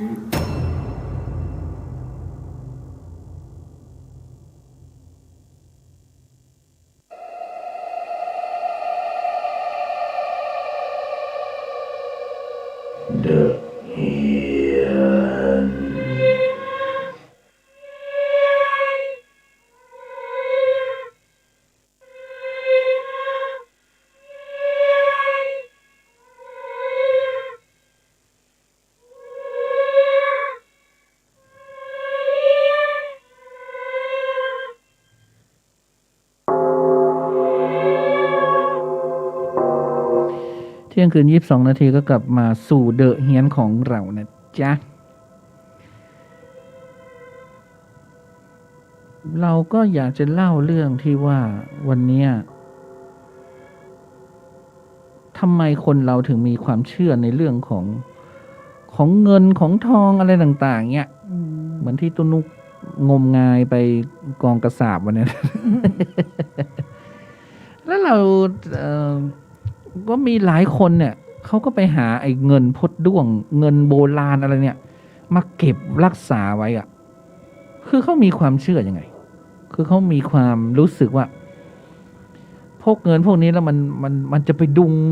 ดูดเงินอื่นๆมาเหรอหรือยังไงเราก็ไม่รู้เขาเนาะ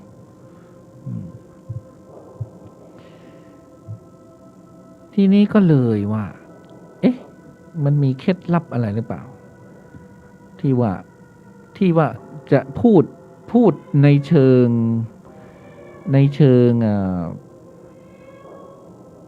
วิชาการถึงความเชื่อเนาะ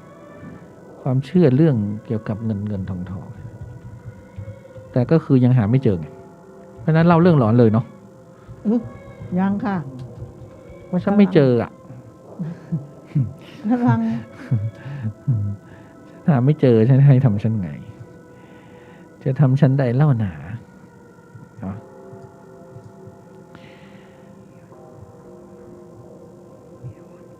ก็เอาเป็นว่าหลายคนก็เชื่อในเรื่องของเงินของทองเนี่ยเนาะอย่างบางคนเนี่ยก็เชื่อในเรื่องเงินขวัญถุงใช่ไหมอย่าใช้เงินจนชนิดที่ว่าให้หมดเกลี้ยงเลยอะไรอย่างเงี้ยเงินขวัญถุงคือเขาไม่ให้ใช้นะแต่บางทีจำเป็นก็ใช้เหมือนกัน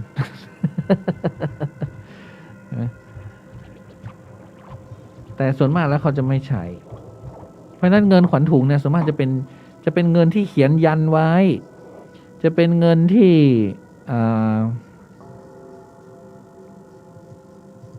เป็นเงินที่แบบโบราณอ่ะแบบไม่ใช้แล้วเนี่ยเขาก็เลยไปหาเหรียญหาเงินพดด้วงเงินเฟื้องเงินอัดเงินอะไรพวกเนี้ยเอามาพกเนาะให้มันเป็นสิริมงคลเพราะมันพวกนี้มันจะไม่ได้ใช้อยู่แล้วเอาเรื่อง8ความเชื่อวิธีเก็บเงินให้ในกระเป๋าเรียกทรัพย์กันแล้วกันเนาะก็คือเรื่องพวกเนี้ยจะว่างมงายก็งมงายเถอะช่างมันเถอะเนาะแต่มันสบายใจอ่ะอันที่หนึ่งก็คือกระเป๋าสตางค์ใบเก่าแสนหลุดลุ่ยนั้นทำให้เงินทองรั่วไหลนะจ๊ะอย่าใช้กระเป๋าสตางค์นี่ไม่ควรฉีกขาดเลยหรือมีได้หลุดลุ่ยออกมาก็ไม่ดีนะกระเป๋าฉันมีไหมกระเป๋าฉันหลุดลุ่ยไหม กระเป๋านี่พระอาจารย์ให้อะเนี่ยจะเปลี่ยนก็ไม่ได้เพราะว่าพระอาจารย์ให้โอ้ยังอยู่ในสภาพดีอยู่ยังเลื่อมมากๆอยู่ แต่ไม่มีสักบาท ไม่มีเนี่ยมันสำคัญนะ เพราะว่าถ้ากระเป๋าคุณมีรอยฉีกขาดหรือว่าบางคนใช้จนแบบโอ้โหยับเยินเนี่ยก็จะทำให้เงินทองหลุดลุ่ยรั่วไหลได้ง่ายเก็บเงินไม่อยู่สะท้อนถึงสภาพนะโยมสภาพของ ของคนใช้กระเป๋านั้นนะเพราะเราก็ใช้จริงยับเยินมันไม่ดีเงินเราก็จะยับเยินไปหมดแต่มันจะเลื่อมลื่นเลยนะมันคุ้นมือไงคุ้นบางคนก็เอาใส่ในกระเป๋ากางเกงอะเนาะมันพอดีไง อันที่สองกระเป๋าเรียกทรัพย์กระเป๋าเรียกทรัพย์นี่ก็คือกระเป๋าที่ใช้เก็บเงินอย่างเดียวไม่เอาออกนะเขา เขาก็มีความเชื่อว่าเงินเนี่ยไม่ชอบกระเป๋าสตางค์ที่อ้วนตุงคือมันมีแบงค์ซาวนักไงหรือบางทีมันมีเหรียญนักเนาะมันก็อ้วนตุงเพราะฉะนั้นคือถ้ากระเป๋าอ้วนตุงแล้วเนี่ยมันเหมือนกับคนที่กินอิ่มแล้วอะเงินมันไม่เข้า ต้องแห้ง แห้งๆก็มีแบงค์พันสัก7-8 ใบอะไรเงี้ยนะ10 ใบเงี้ยนะ เพราะฉะนั้นแต่เดี๋ยวนี้เงินมันเปลี่ยนไปละเดี๋ยวนี้เงินมันเป็นพลาสติกเป็น ATM มันเป็นแอปนะแต่ถึงกระนั้นเราก็ต้องใช้กระเป๋าตังค์ที่สวยและไม่เสียรูปทรงนะก็คือควรแล้วก็บางคนเก็บใบเสร็จเก็บสแตมป์เก็บอะไรพวกสปะในกระ ๆ เป๋า เก็บ อะ ทุ นะ กอย่างบินเบิร์นเก็บหมด เขาให้เอาทิ้งหมดเพราะมันจะตุงไงอย่างกระเป๋าฉันนี่มีแต่ผ้าเครื่องอะ เอาผ้าเครื่องใส่ ก็มีนะ ฮะ ทุกกระเป๋า เอาผ้าเครื่องใส่ในกระเป๋า นี่อันนี้พระคลังมหาสมบัตินี่ของ ตู้เขาโชว์ ของ พระ เมื เค อง รื่อง กษัตริย์ เดี๋ยวเราเอาโชว์มัน โชว์เดี๋ยวระวังมีคนขอเธอแล้วเนี่ยแล้วที่สำคัญตุนุกพกอะไรรู้ไหมพกเหรียญพุ่มพวงนี่เหรียญพุ่มพวงหลังนางกวักแปลกมากเลยอ่ะพุ่มพวงนี่ก็ขอได้เหมือนกันนะไม่รู้ว่าตุนุกชอบเพลงแกมั้งแกเลยให้นะแต่แกไม่ได้ให้ถูกหวยนะ มีไอ้เนี่ยนะสีพึ่ง แต่พุ่มพวงเนี่ยก็คือตามประวัติของแกก็คือแกเนี่ย ขยันทำมาหากินไงนี่ เธอกระเป๋าเธอตุงละเธอต้องให้มันแป๊บหน่อย โหตุงเพราะอะไรรู้ไหมสีพึ่ง สีพึ่ง ไม่มีตังค์เลย หลายยี่ห้อเลยใช่ไหม ใช่เหรียญบาทเก่า โอ้ได้ละ เหรียญบาทเก่า นี่ความเชื่อบอกกระเป๋าสตางค์ที่ดีควรมีซิปนี่ อ๋อก็มีซิปลูก ควรมีซิปอย่างฉันนี่จะช่วยให้เก็บเงินอยู่ โอ้มีกี่องค์เนี่ยเยอะมาก 3. หัวใจหลักของการจัดระเบียบการเก็บเงินในกระเป๋า อ้าวอันนั้นฉัน เขาบอกว่ากระเป๋าสตางค์ที่ดีเนี่ย จะต้องแยกเหรียญนี่แยกเหรียญเห็นไหมอย่างฉันเห็นไหม นี่ แยกเหรียญแยกแบงค์นี่แยกบัตรต่างๆนี่บัตรต่างๆนี่เห็นไหม ตู้นี่หลวงพ่ออะไรนะ บัตรต่างๆนี่ฉันก็มีแต่บัตรโรงพยาบาลแค่นั้นนะไม่มีบัตร เหยียบน้ำทะเลจืดอ่ะหลวงพ่ออะไรนะทวดห้อย3 องค์เลย แล้วนี่ยันนี่ตู้อุ้ยท่านวัยรุ่นพวกนี้เสกไว้ยันเก็บเงินอยู่นี่ใครมาขอได้ที่ธรรมสถานนะยันนี่ตู้อุ้ยบอกเสกอย่างเดียวเลยคือว่า เก็บเงินอยู่ให้พกไว้ในกระเป๋าตังค์ นี่ พยายามนั่ง มีเหมือนกันนี่ อยู่บ้างไหมเงิน ไม่อยู่ เอาเธอว่าให้ตู้อุ้ยไม่ดีเหรอฉันอยู่นะ อยู่มันก็อยู่เท่าที่อยู่แล้วแหละ ใช่อะไรมันต้องใช้มันก็ต้องใช้แหละ ถูกต้องมันจะเก็บอย่างเดียวมัน แต่หมาย ไได้ ความว่าตู้อุ้ยเปิ้ลบอกเลยว่าเปิ้ลเสกยันเนี่ยว่า ให้เป็นยันที่เก็บเงินอยู่นะ แต่ยังไม่ได้ไปนั่นเลยอ่ะ นี่ฉันเคลือบเรียบร้อยแล้ว ยังไม่ได้เคลือบ แล้วก็ให้ท่านคำจันทร์เคลือบเลย เอ้าเคลือบได้ด้วยเหรอที่เนี่ย โอ้เคลือบรองท่านอาจารย์แล้วก็มีแล้ว เนี่ย แล้วก็เวลาใส่แบงค์นะใส่แบงค์เนี่ยเขาบอกว่ากระเป๋าสตางค์ที่ดีเนี่ย ควรจะเป็นทรงยาว เพราะถ้าทรงสั้นเนี่ย เงินมันจะต้องพับ ถ้าทรงยาวเนี่ยเขาให้หันหัวแบงค์เนี่ยเรียงไปทางเดียวกันนะเสร็จแล้วให้เอาแบงค์เนี่ยคว่ำลง เหมือนกับแบงค์เนี่ย มันกระโจนใส่กระเป๋าเรา อ๋อ แต่ถ้าเราหงายขึ้นเนี่ย เหมือนมันกระโจนออกไง ต้องหันหัวลงให้เงินนี่มันเข้ากระเป๋ามา มีแต่บินอะไรก็ไม่รู้ นะเธอบ่ถูกรักเปิ้นสักอยังนะ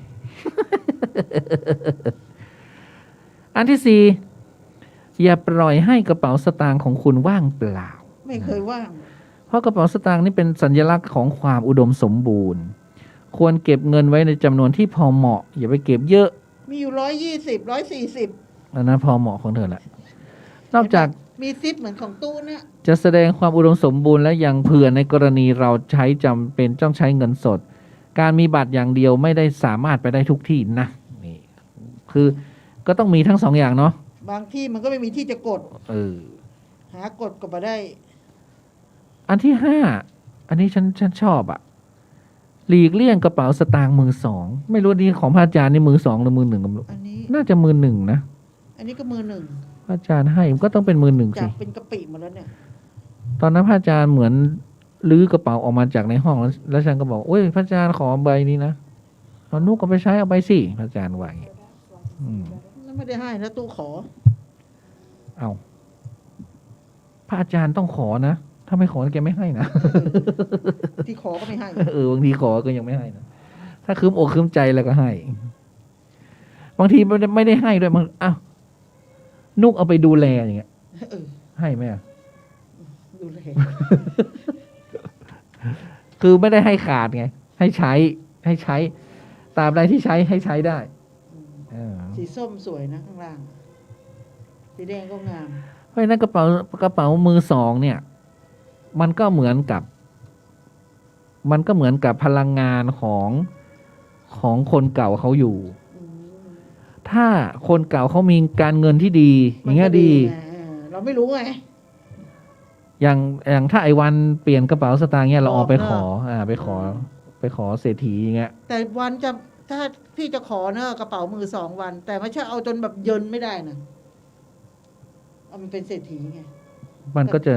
มันขี้จิอ่ะ เออก็มันขี้จิก็ดีไง ใช่ ทั้งขี้จิทั้งมีเงินน่ะแต่ มัน ตัวนี้เขาเก็บบัตร ATM เงินน่ะเขาไม่เก็บแต่กระเป๋าไง แต่อย่ามาเอากระเป๋าสตางค์มือสองตัวนุกนะเรียบร้อยเนอะ ตู้จ่ายเก่ง ก็หอยวันดี เรียบร้อยเนอะเอาของตัวนุกนี่เรียบร้อยเนอะถ้าจะเอามือสองของตัวนุกเนี่ย เอาปากกา ช่างเขียน เอาปากกา ตู้ชอบเขียน อย่างเงี้ยได้ เอา6เลือกสีกระเป๋าให้ถูกโฉลก เหมือนเวลาเราเลือกเสื้อผ้านะ วันจันทร์ควรจะเป็นกระเป๋าสีขาวสีครีม สีน้ำตาลหรือสีดำไปเลย วันอังคารสีชมพูสีเหลืองสีน้ำตาล วันพุธกลางวันสีเขียวสีม่วง พุธกลางคืนสีขาวสีม่วงพฤหัสสีส้ม เราเอาว่าหัดไง วันศุกร์สีฟ้าและสีชมพูวันเสาร์สีดำสีน้ำตาลและสีเทา ไอ้ปอยวันเสาร์ ฉันไม่มีเลยสักสี เมื่อก่อนสีน้ำตาลเมื่อก่อนใช้หลุยส์วิตตอง แต่พอมันหลุดลุ่ยได้ไงมันเข้ากฎข้อหนึ่งต้องรีบเปลี่ยน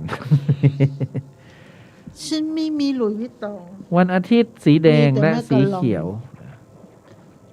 กระเป๋าสีเขียวสวยนะฉันชอบนะ ชอบสีส้ม สีแดง 7พกเครื่องรางประจำตัวไว้ในกระเป๋าเรียกทรัพย์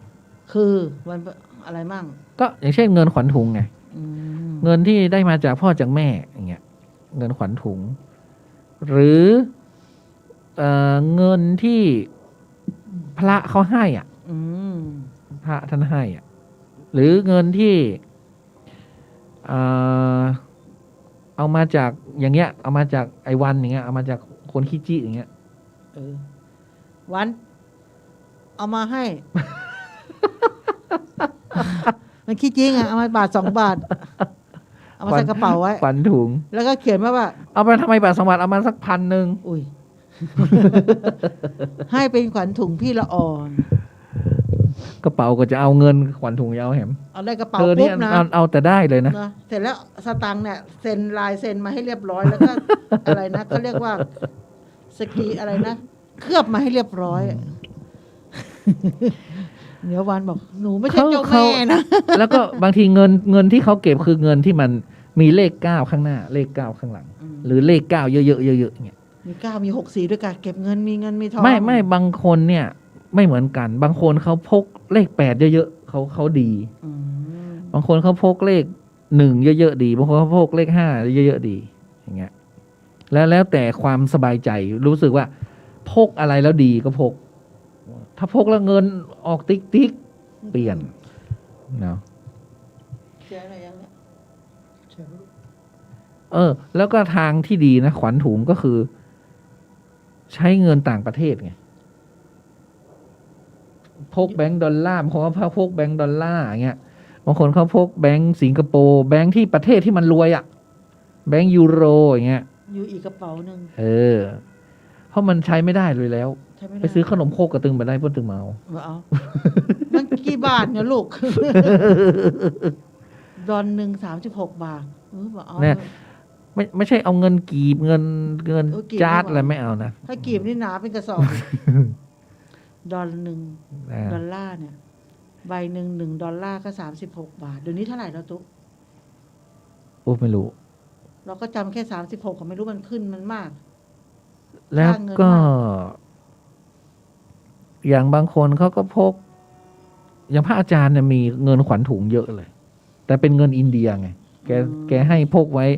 ให้อธิษฐานว่าให้ได้ไปอินเดียกันทุกคน อ๋อ ใครพกเงินเนี่ย ให้ได้ไปกราบพระพุทธเจ้าที่อินเดียนะ พกแต่ยังไม่ได้ไปเลย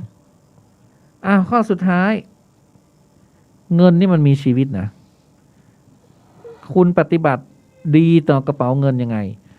กระเป๋าเงินก็จะตอบแทนคุณอย่างนั้น คือบางคนอย่าไปเอาไปแบบหลอดวางแข่งวางขาอะไรเงี้ย ก็ไม่ดีใช่ไหมหรือบางคนเอาไปวางไว้กับ คือบางคนเข้าห้องน้ำแล้วเอาวางบนโถส้วมอะก็ไม่ควรใช่ไห ห ม มดแล้วกันละออ ก็ไม่ควร พอเราใส่เอี่ยมปุ๊บกับกระเป๋าตังค์อยู่แถววางขามุ นี่ ดอะ นี่ข้อสุดท้ายนี่สำคัญนะ คือปฏิบัติดีต่อเขายังไง บูชาเขาถึงมีคาถาบูชาเงินไง ใช่ นะมามีมามหาลาภาไง มามะมาเอหิมาไงใช่ไหม เงินมามะ มาจ้าอย่ากุ๊กรูอย่าสาลิกาลิ้นทองอ่ะนะเพราะฉะนั้นกระเป๋าเงินควรจะต้องรักษาให้เหมือนกับสมบัติ อันมีค่าของเราชิ้นหนึ่งทนุถนอมนะ มันก็จะทำให้เงินนั้น ดูดให้ชีวิตคุณเนี่ย มีมาใช้มีจ่ายมีดูดต่างจกกินจกจ่ายจกตานซื้อนั่นซื้อนี่มาเข้ามาไหลเข้ามานะแล้ว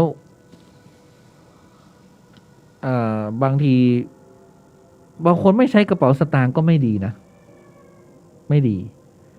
คนต้องมีกระเป๋าสตางค์เพราะว่า อย่างที่ว่านะกระเป๋าสตางค์มันเป็นที่เก็บของเงิน ถ้าคุณไม่มีกระเป๋าเงินน่ะก็เหมือนกับว่า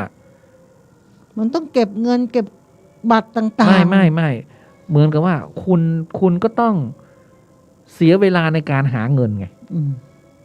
แต่ว่าถ้ากระเป๋าเงินอยู่นี่ใช่ไหมเงินมันก็มาเลย แต่ถ้าคุณไม่มีกระเป๋าตังค์เนี่ยชีวิตคุณก็เหมือนกับ ควักอยู่ตรงไหน ต้องไปหา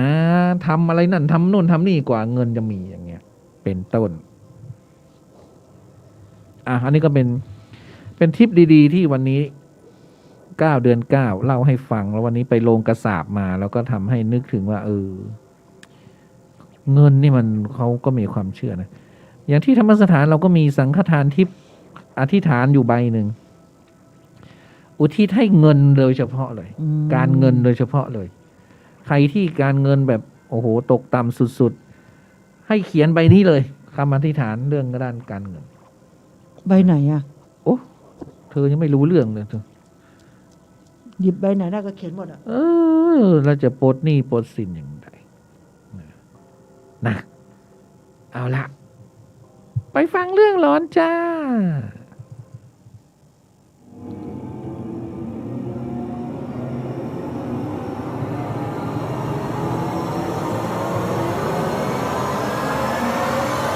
The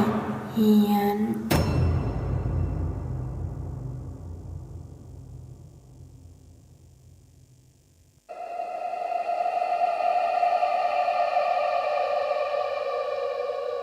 The Hiền. Quát ơi quát bột mi tan tân nột อยู่7 ต้น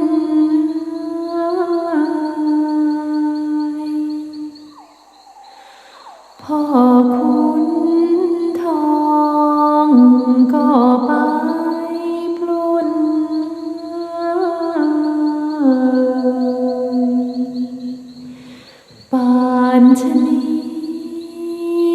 เห็นมา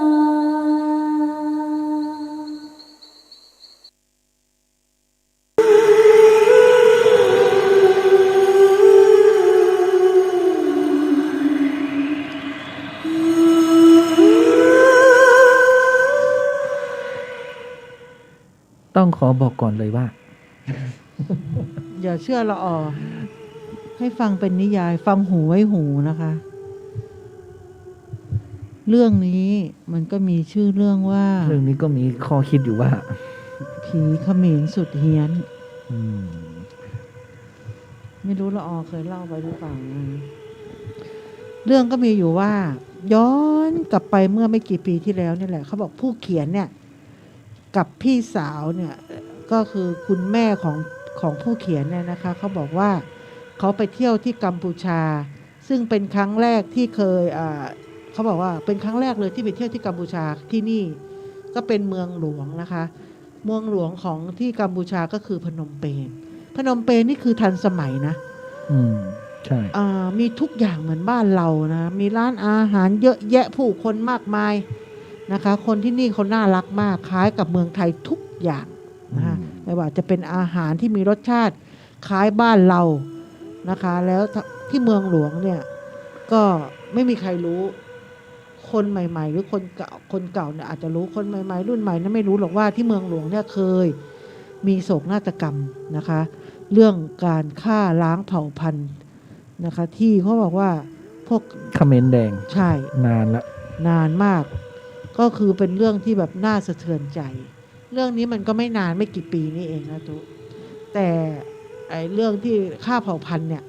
มันมีมานานแล้วนะคะ คราวนี้ก็ไปพักไปถึงพนมเปญก็ไปหาที่พักกันตามโรงแรมนะพอตื่นเช้ามาพี่สาวก็เมื่อคืนได้นอนไม่ค่อยหลับนะคะเขาบอกว่าที่พนมเปญเนี่ยประมาณสัก1 ทุ่มเนี่ยก็จะเข้าพักโรงแรมในเมืองพนมเปญที่ทันสมัยนะโรงแรมเนี่ยก็สวยนะคะแล้วก็เราก็นอนกัน3 คนกับคุณแม่กับเราแล้วก็ทุกคนก็นอนหลับอย่างสบายนะก็จะมีพี่สาวคนเดียวนะคะที่นอนไม่หลับเพราะรู้สึกเหมือนมีคนคอยจ้องมองอยู่ตลอดเวลาพี่สาวคนนี้เป็นคนค่อนข้างจะมีเซนส์พิเศษนิดนึงนะคะเป็นคนเห็นผีหรืออะไรที่มันน่ากลัวนะซึ่งมันก็มีหลายเหตุการณ์ที่เกิดขึ้นจริงๆจังๆนะคะแต่ก็ขอข้ามไปนะคะเพราะเพื่อไม่ให้ผู้อ่านเนี่ยเบื่อเขาก็บอกว่าพอตื่นขึ้นมาพี่สาวก็เล่าว่าเมื่อคืนนอนไม่หลับเพราะรู้สึกเหมือนมีคนมาคอยจ้องอยู่ตลอดเวลาบริเวณตรงตู้เสื้อผ้าแต่พวกเราเนี่ยกับคุณแม่ก็ไม่ได้คิดอะไรเพราะคิดว่าพี่สาวเนี่ยอาจจะเป็นคนที่แปลกที่แปลกทางก็เลยคิดไปเองเรื่องนี้ก็ลืมกันไปก็มาเที่ยวกันได้4 วันถึงวันกลับพอมาถึงเมืองไทยก็ราวๆสัก3 ทุ่มพอถึงบ้านต่างคนต่างก็แยกย้ายกันเข้าบ้านนะคะเข้าห้องใครห้องมันเพราะเพลียกับการเดินทางแต่ก็อยู่ในหมู่ส่วนพี่นั้นก็อยู่อีกบ้านอีกหลังหนึ่งก็อยู่ในบ้านเดียวกันนั่นแหละค่ะหมู่บ้านเดียวกันก็มีเสียงโทรศัพท์นะคะดังขึ้นราวๆสักตี 3 กว่าพี่สาวเราก็โทรมาเล่าด้วยน้ำเสียงสั่นเครือและตกใจกลัวกับเหตุการณ์ที่เกิดขึ้นมากนะคะเขาก็บอกว่าพอมาถึงพี่สาวเขาก็กล่าวว่าพอมาถึงบ้านก็หลับเลยเพราะเพลียมากกับการเดินทางจนช่วงเวลาประมาณสักตี 2พี่สาวบอกว่ารู้สึกแสบหน้าแสบตาเหมือนมีไฟเนี่ยมีไฟในห้องก็เปิดอยู่นะคะแต่ก็เข้าใจไหมว่าเวลาที่คนเราง่วงมากๆเนี่ยตามันก็ไม่อยากจะลืมขึ้นมาดูอะไรทั้งสิ้นแต่ด้วยความที่ในใจตอนนั้นอยากรู้ว่าใครมาเปิดไฟเหมือนกับต้องต่อสู้กับความง่วงของตนเองก็พยายามฝืนลืมตาเพื่อจะดูว่าไฟมันเปิดได้อย่างไรเมื่อลืมตาขึ้นมานะคะในห้องกลับมีแต่ความมืดมีเพียงแสงไฟข้างนอกนะคะที่มันเล็ดลอดเข้ามาพอมองเห็นภายในห้องซึ่งเป็นปกติอยู่ทุกวันอยู่แล้วแต่กรณีไฟในห้องนอนเนี่ยเป็นสีขาวสว่างจ้าเราก็รู้ทันทีว่า เปิดอยู่แม้จะหลับตาแต่ด้วยความสว่างนะคะของแสงก็ทำให้เรารู้สึกร้อนและก็แสบตาพี่สาวรู้สึกแปลกใจแล้วก็มั่นใจว่ามีบางอย่างผิดปกติแต่ด้วยความง่วงก็เลยหลับต่อหลับไปประมาณสัก10 นาทีนะคะก็ได้ยินเสียงคล้ายมีเสียงฝีเท้าของคนเดินเข้ามาจากประตูห้องนอนเข้ามาภายในห้องเสียงเดินชัดเจนแรกก็คิดว่าอาจจะเป็นสามีซึ่งเพิ่งกลับมาถึงบ้านเพราะปกติสามีพี่สาวเนี่ยก็จะกลับมาไม่เป็นเวลาอยู่แล้วพอได้ยินดังนั้นก็พยายามลืมตาแต่ก็หลับลืมตาได้แค่ครึ่งเดียวพี่สาวเห็นผู้ชายลักษณะรูปร่างสูงใหญ่แข็งแรงทรงผมคล้ายทหารแต่ใบหน้าไม่ค่อยชัดมายืนอยู่ตรงปลายเตียงได้สักพักหนึ่งแล้วก็โดดขึ้นค่อมพี่สาวช่วงเวลาที่เร็วมากอยู่ทั้งแขนทั้งขากลับไม่มีแรงแม้กระทั่งจะอ้าปากก็ยังทำไม่ได้เหมือนผีอำสะกดให้เรานอนนิ่งๆระหว่างที่ค่อมอยู่นั้นวิญญาณตัวเนี้ยก็มีตบพี่สาวเราอย่างแรงตบไปตบมาเป็น10 ครั้งตบแรงขึ้นเรื่อยๆจนพี่สาวเนี่ยไม่ไหวคือตบหัวนะพี่สาวนี่เริ่มไม่ไหวเหมือนจะเอาให้ตายพอสักพักแขนขาพี่สาวกลับมามีแรงพี่สาวก็ไม่รอช้านะคะผลักวิญญาณคนตัวนั้นออกไปสุดแรงผลักไปด้วยความว่างเปล่าพี่สาวทั้งกลัวทั้งตกใจทั้งโมโหแล้วก็สับสนว่ามันคืออะไรจะว่าไปฝันก็ไม่ใช่เพราะรู้สึกว่ามันเจ็บศีรษะเราจริงๆแต่ก็ยังลุกไปไหนไม่ได้พี่สาวก็เลยขออยู่บนที่นอนสักพักก็เผลอหลับไปยังไม่ถึง20 นาทีวิญญาณตัวนี้กลับมาอีกแล้วครับร้ายกว่าเดิมมันขึ้นค่อมพี่สาวได้มันจับเขาเรียกว่าจับเวียงอยู่นานนะจับเวียงหัวอยู่นานและพี่สาวก็ลอยขึ้นอยู่เหนือเตียงท่าสะพานโค้งถ้าใครเคยดูหนังผีฝรั่งวิญญาณจะเข้าสิงจากเขาเรียกว่าจากเรื่องจริงเป็นแบบนั้นจริงๆเลยค่ะพี่สาวรู้ตัวว่าไม่ไหวแล้วทรมานเหลือเกินทำกำลังใจใกล้ตายเนี่ยคือเขาบอกว่าคนที่ใกล้ตายไม่รู้ว่าวิญญาณตัวเนี้ยมันโกรธแค้นอะไรนักหนาถึงได้ทำแบบนี้พี่สาวก็ได้คิดในใจเพราะเหมือนจะโดนสะกดไม่ให้มีเสียงแต่คิดเท่านั้นนะคะแล้วพี่สาวก็ได้ยินเสียงวิญญาณพูดภาษาเขมรแต่ฟังไม่รู้เรื่องแต่รู้ว่าเป็นภาษาที่เขมรเขาพูดกันวิญญาณตนนั้นน่าจะพูดทางจิตเพราะปากไม่ได้ขยับแต่น้ำเสียงน่ากลัว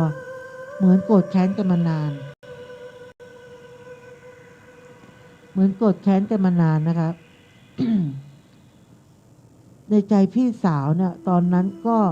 ไม่ไหวอยู่แล้วนะคะก็เลยนึกถึงพระพุทธรูปและพยายามท่องคาถาเท่าที่จำได้แต่วิญญาณนี้ไม่รู้สึกกลัวแม้แต่น้อยกับเวียงหัวแรงขึ้นไปอีกแล้วก็คือสายหัวไปมา จนทำให้เวียนหัวแล้วก็ปล่อยให้ล่วงหล่นไปที่นอน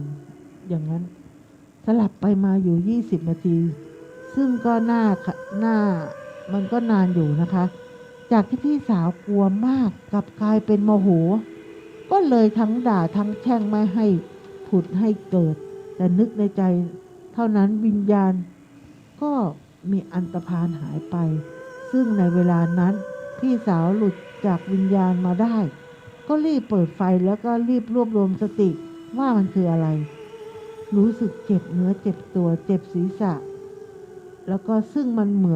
เหลือเชื่อจริงๆและก็รีบวิ่งไปหาแม่สามีที่นอนอยู่ข้างล่าง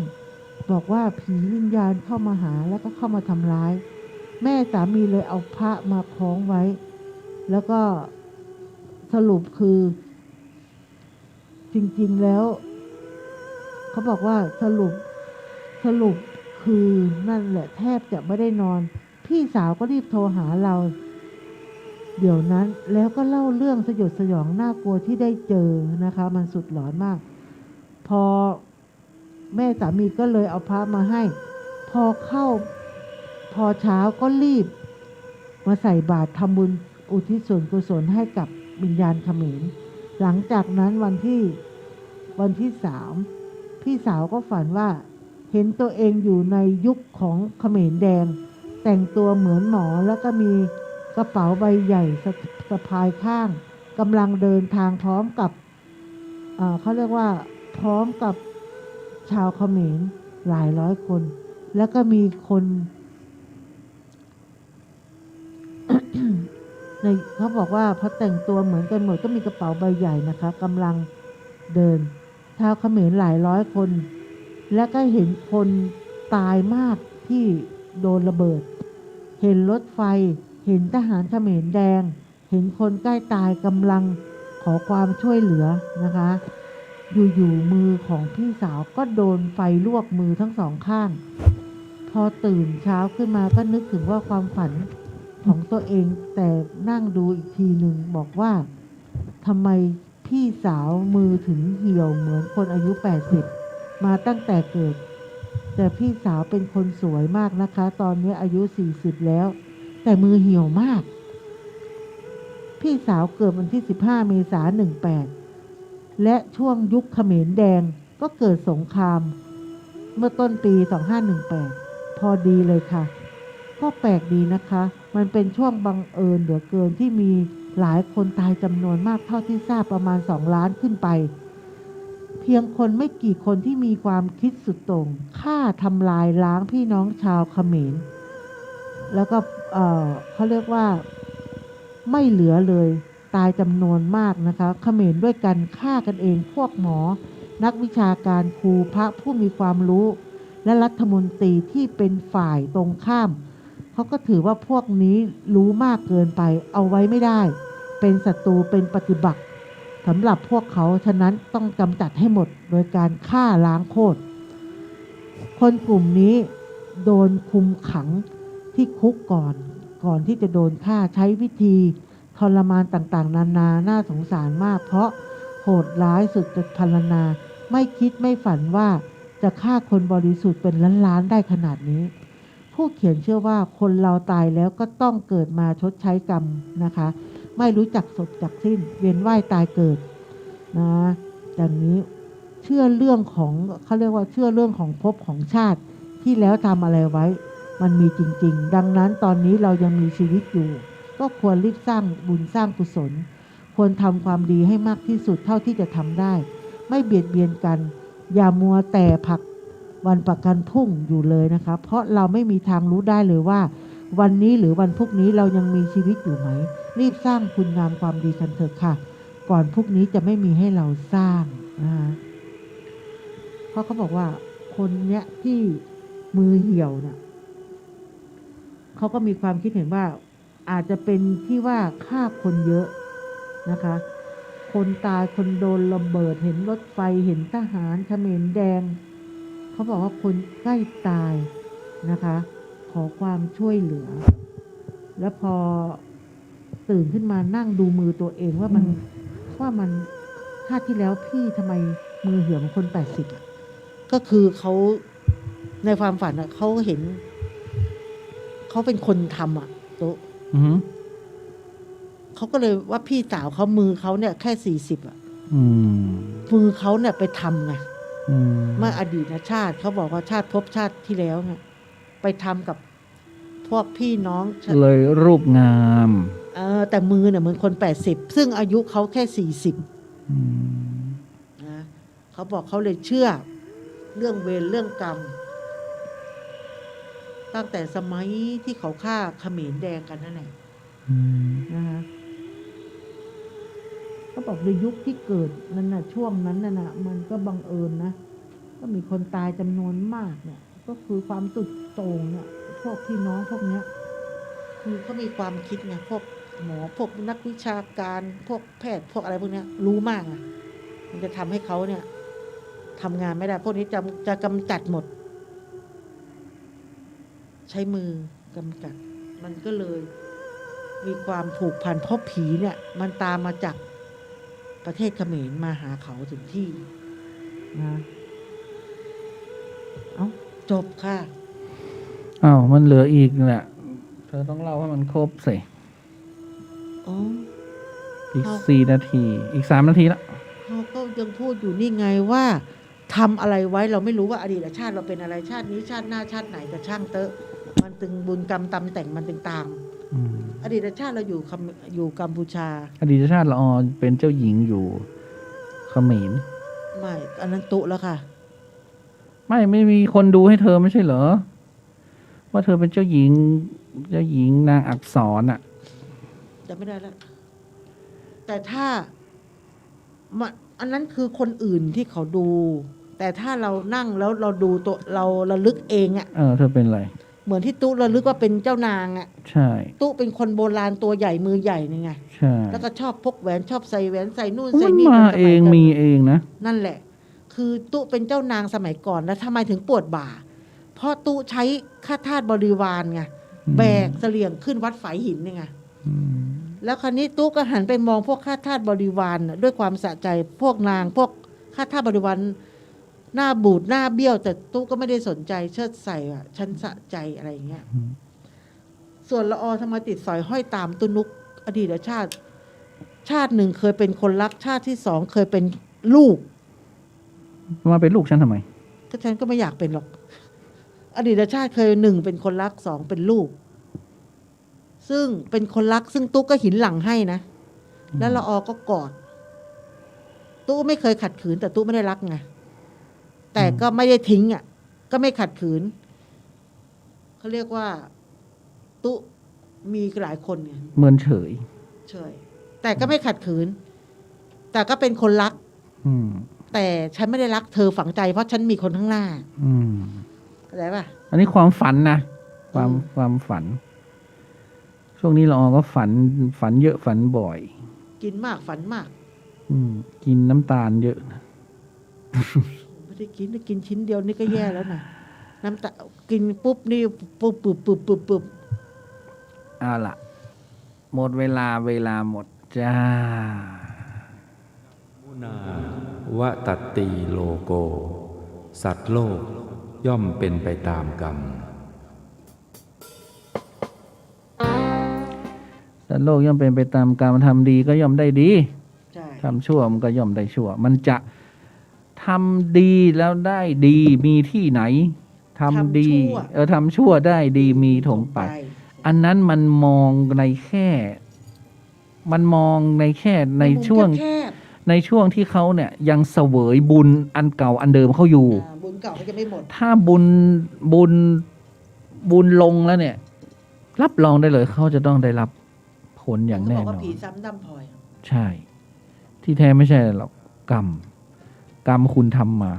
อะไรที่ทำมาแล้วมันย่อมจะมาถึงตัวนะอะไรที่มันไม่ได้ทำมันก็ย่อมไม่มาถึงตัว เหมือนคุณยายศรีนวลนะฟังอยู่ถึงเวียงกันหลงนะหนังสือปฏิจจสมุปบาทยังไปหา เห็นไหมแสดงว่าเปิ้ลต้องมีเจื้อในการศึกษา ในการที่จะได้เรียนได้รู้เนาะบางคนนี่ถ้าไม่ได้มีบุญจะได้เรียนได้รู้ก็ไม่มีทางนะ ใช่ หรือแม้แต่สังฆทานที่บางคนไม่มีบุญจะได้มาไม่ได้มาจริงๆนะมันเป็นอย่างนั้น เพราะนั้นต้องมีบุญทำบุญมาแล้วมันถึงเราเอาบุญมาต่อบุญเรื่อยๆนะใครไม่มีบุญทำบุญด้วยเงิน ก็ต้องทำบุญด้วยกายวาจาใจคิดดีทำดีพูดดี สมาทานศีลใช่ไหม ใช่ ไม่เสียตังค์ใช่ไหมไม่เสียตังค์แต่คนที่เขาจะต้องทำบุญด้วยเงิน ก็จำเป็นจะต้องทำบุญด้วยเงินก็คือเขาก็เอาเงินซื้อบุญเขาไม่มีเวลาไปนั่งสมาธิเขาไม่มีเวลาไป หรือเขาค้าเขาขายเขาก็จะต้องมีการพลิกแพงนะใช่ไหมเหมือนละออเคยบอกนะเมื่อก่อนขายผลไม้ ลูกค้าว่าอันนี้หวานก็ป้าหวาน มุสา หลังละออฉลาดก็เลยบอกว่ามะม่วงมันก็มีหวานพ่องเปรี้ยวพ่องนะกะน้อง ใช่เขาก็เลือกในคำพูด ฉลาดแล้วไงเห็นไหมเนี่ยเพ ราะฉะนั้นเริ่ม ต้องเลี่ยง ต้องหัดที่จะทำความดีแล้วเดี๋ยวความดีนั้นมันจะมาทำให้เรามีทางออกที่จะไม่ให้ทำความชั่วได้ ใช่ เนาะเพราะฉะ เลี่ย นั้ ง น ความชั่วเขาเรียกว่าเลี่ยงความชั่ว เพราะฉะนั้นก็ขอแผ่เมตตาไปยังทุกสรรพสัตว์สรรพวิญญาณสรรพเจ้ากรรมนายเวรทุกรูปทุกนามทุกชื่อ ที่เราได้หยิบยกเอ่ยอ้างท่านขึ้นมาในรายการไม่ได้มีจิตเจตนาไม่ดี ก็ขอให้ท่านทั้งหลายจงมีความสุขความเจริญอย่าได้จองกรรมจองเวรเบียดเบียนซึ่งกันและกันเลยไปสู่ภพภูมิที่ดีอาโหสิกรรมและกันเทินแล้วก็ขอให้ทุกท่านนั้น ใครที่จะทำความดี ขอให้ได้ทำความดีดังตั้งใจ ใครที่จะทำความชั่ว ขอให้ทำความชั่วไม่ขึ้น ขอให้ความดีบุญบารมีทั้งหลายจงมาปกป้อง ให้ห่างไกลที่จะได้ทำไม่ดี นั้นเอง วันนี้ก็นำรายการจากท่านผู้ฟังไปก่อน พบกันใหม่ ปีหน้าเหรอ มันพรุ่งนี้เหรอทำไมมันใกล้จัง ขอความสุขสวัสดีจงมีแด่ท่านผู้ฟังทุกท่านนอนหลับฝันดีราตรีสวัสดิ์หลับได้เงินหมื่นตื่นได้เงินแสนจงทุกท่านทุกคนเทินขอเจริญพร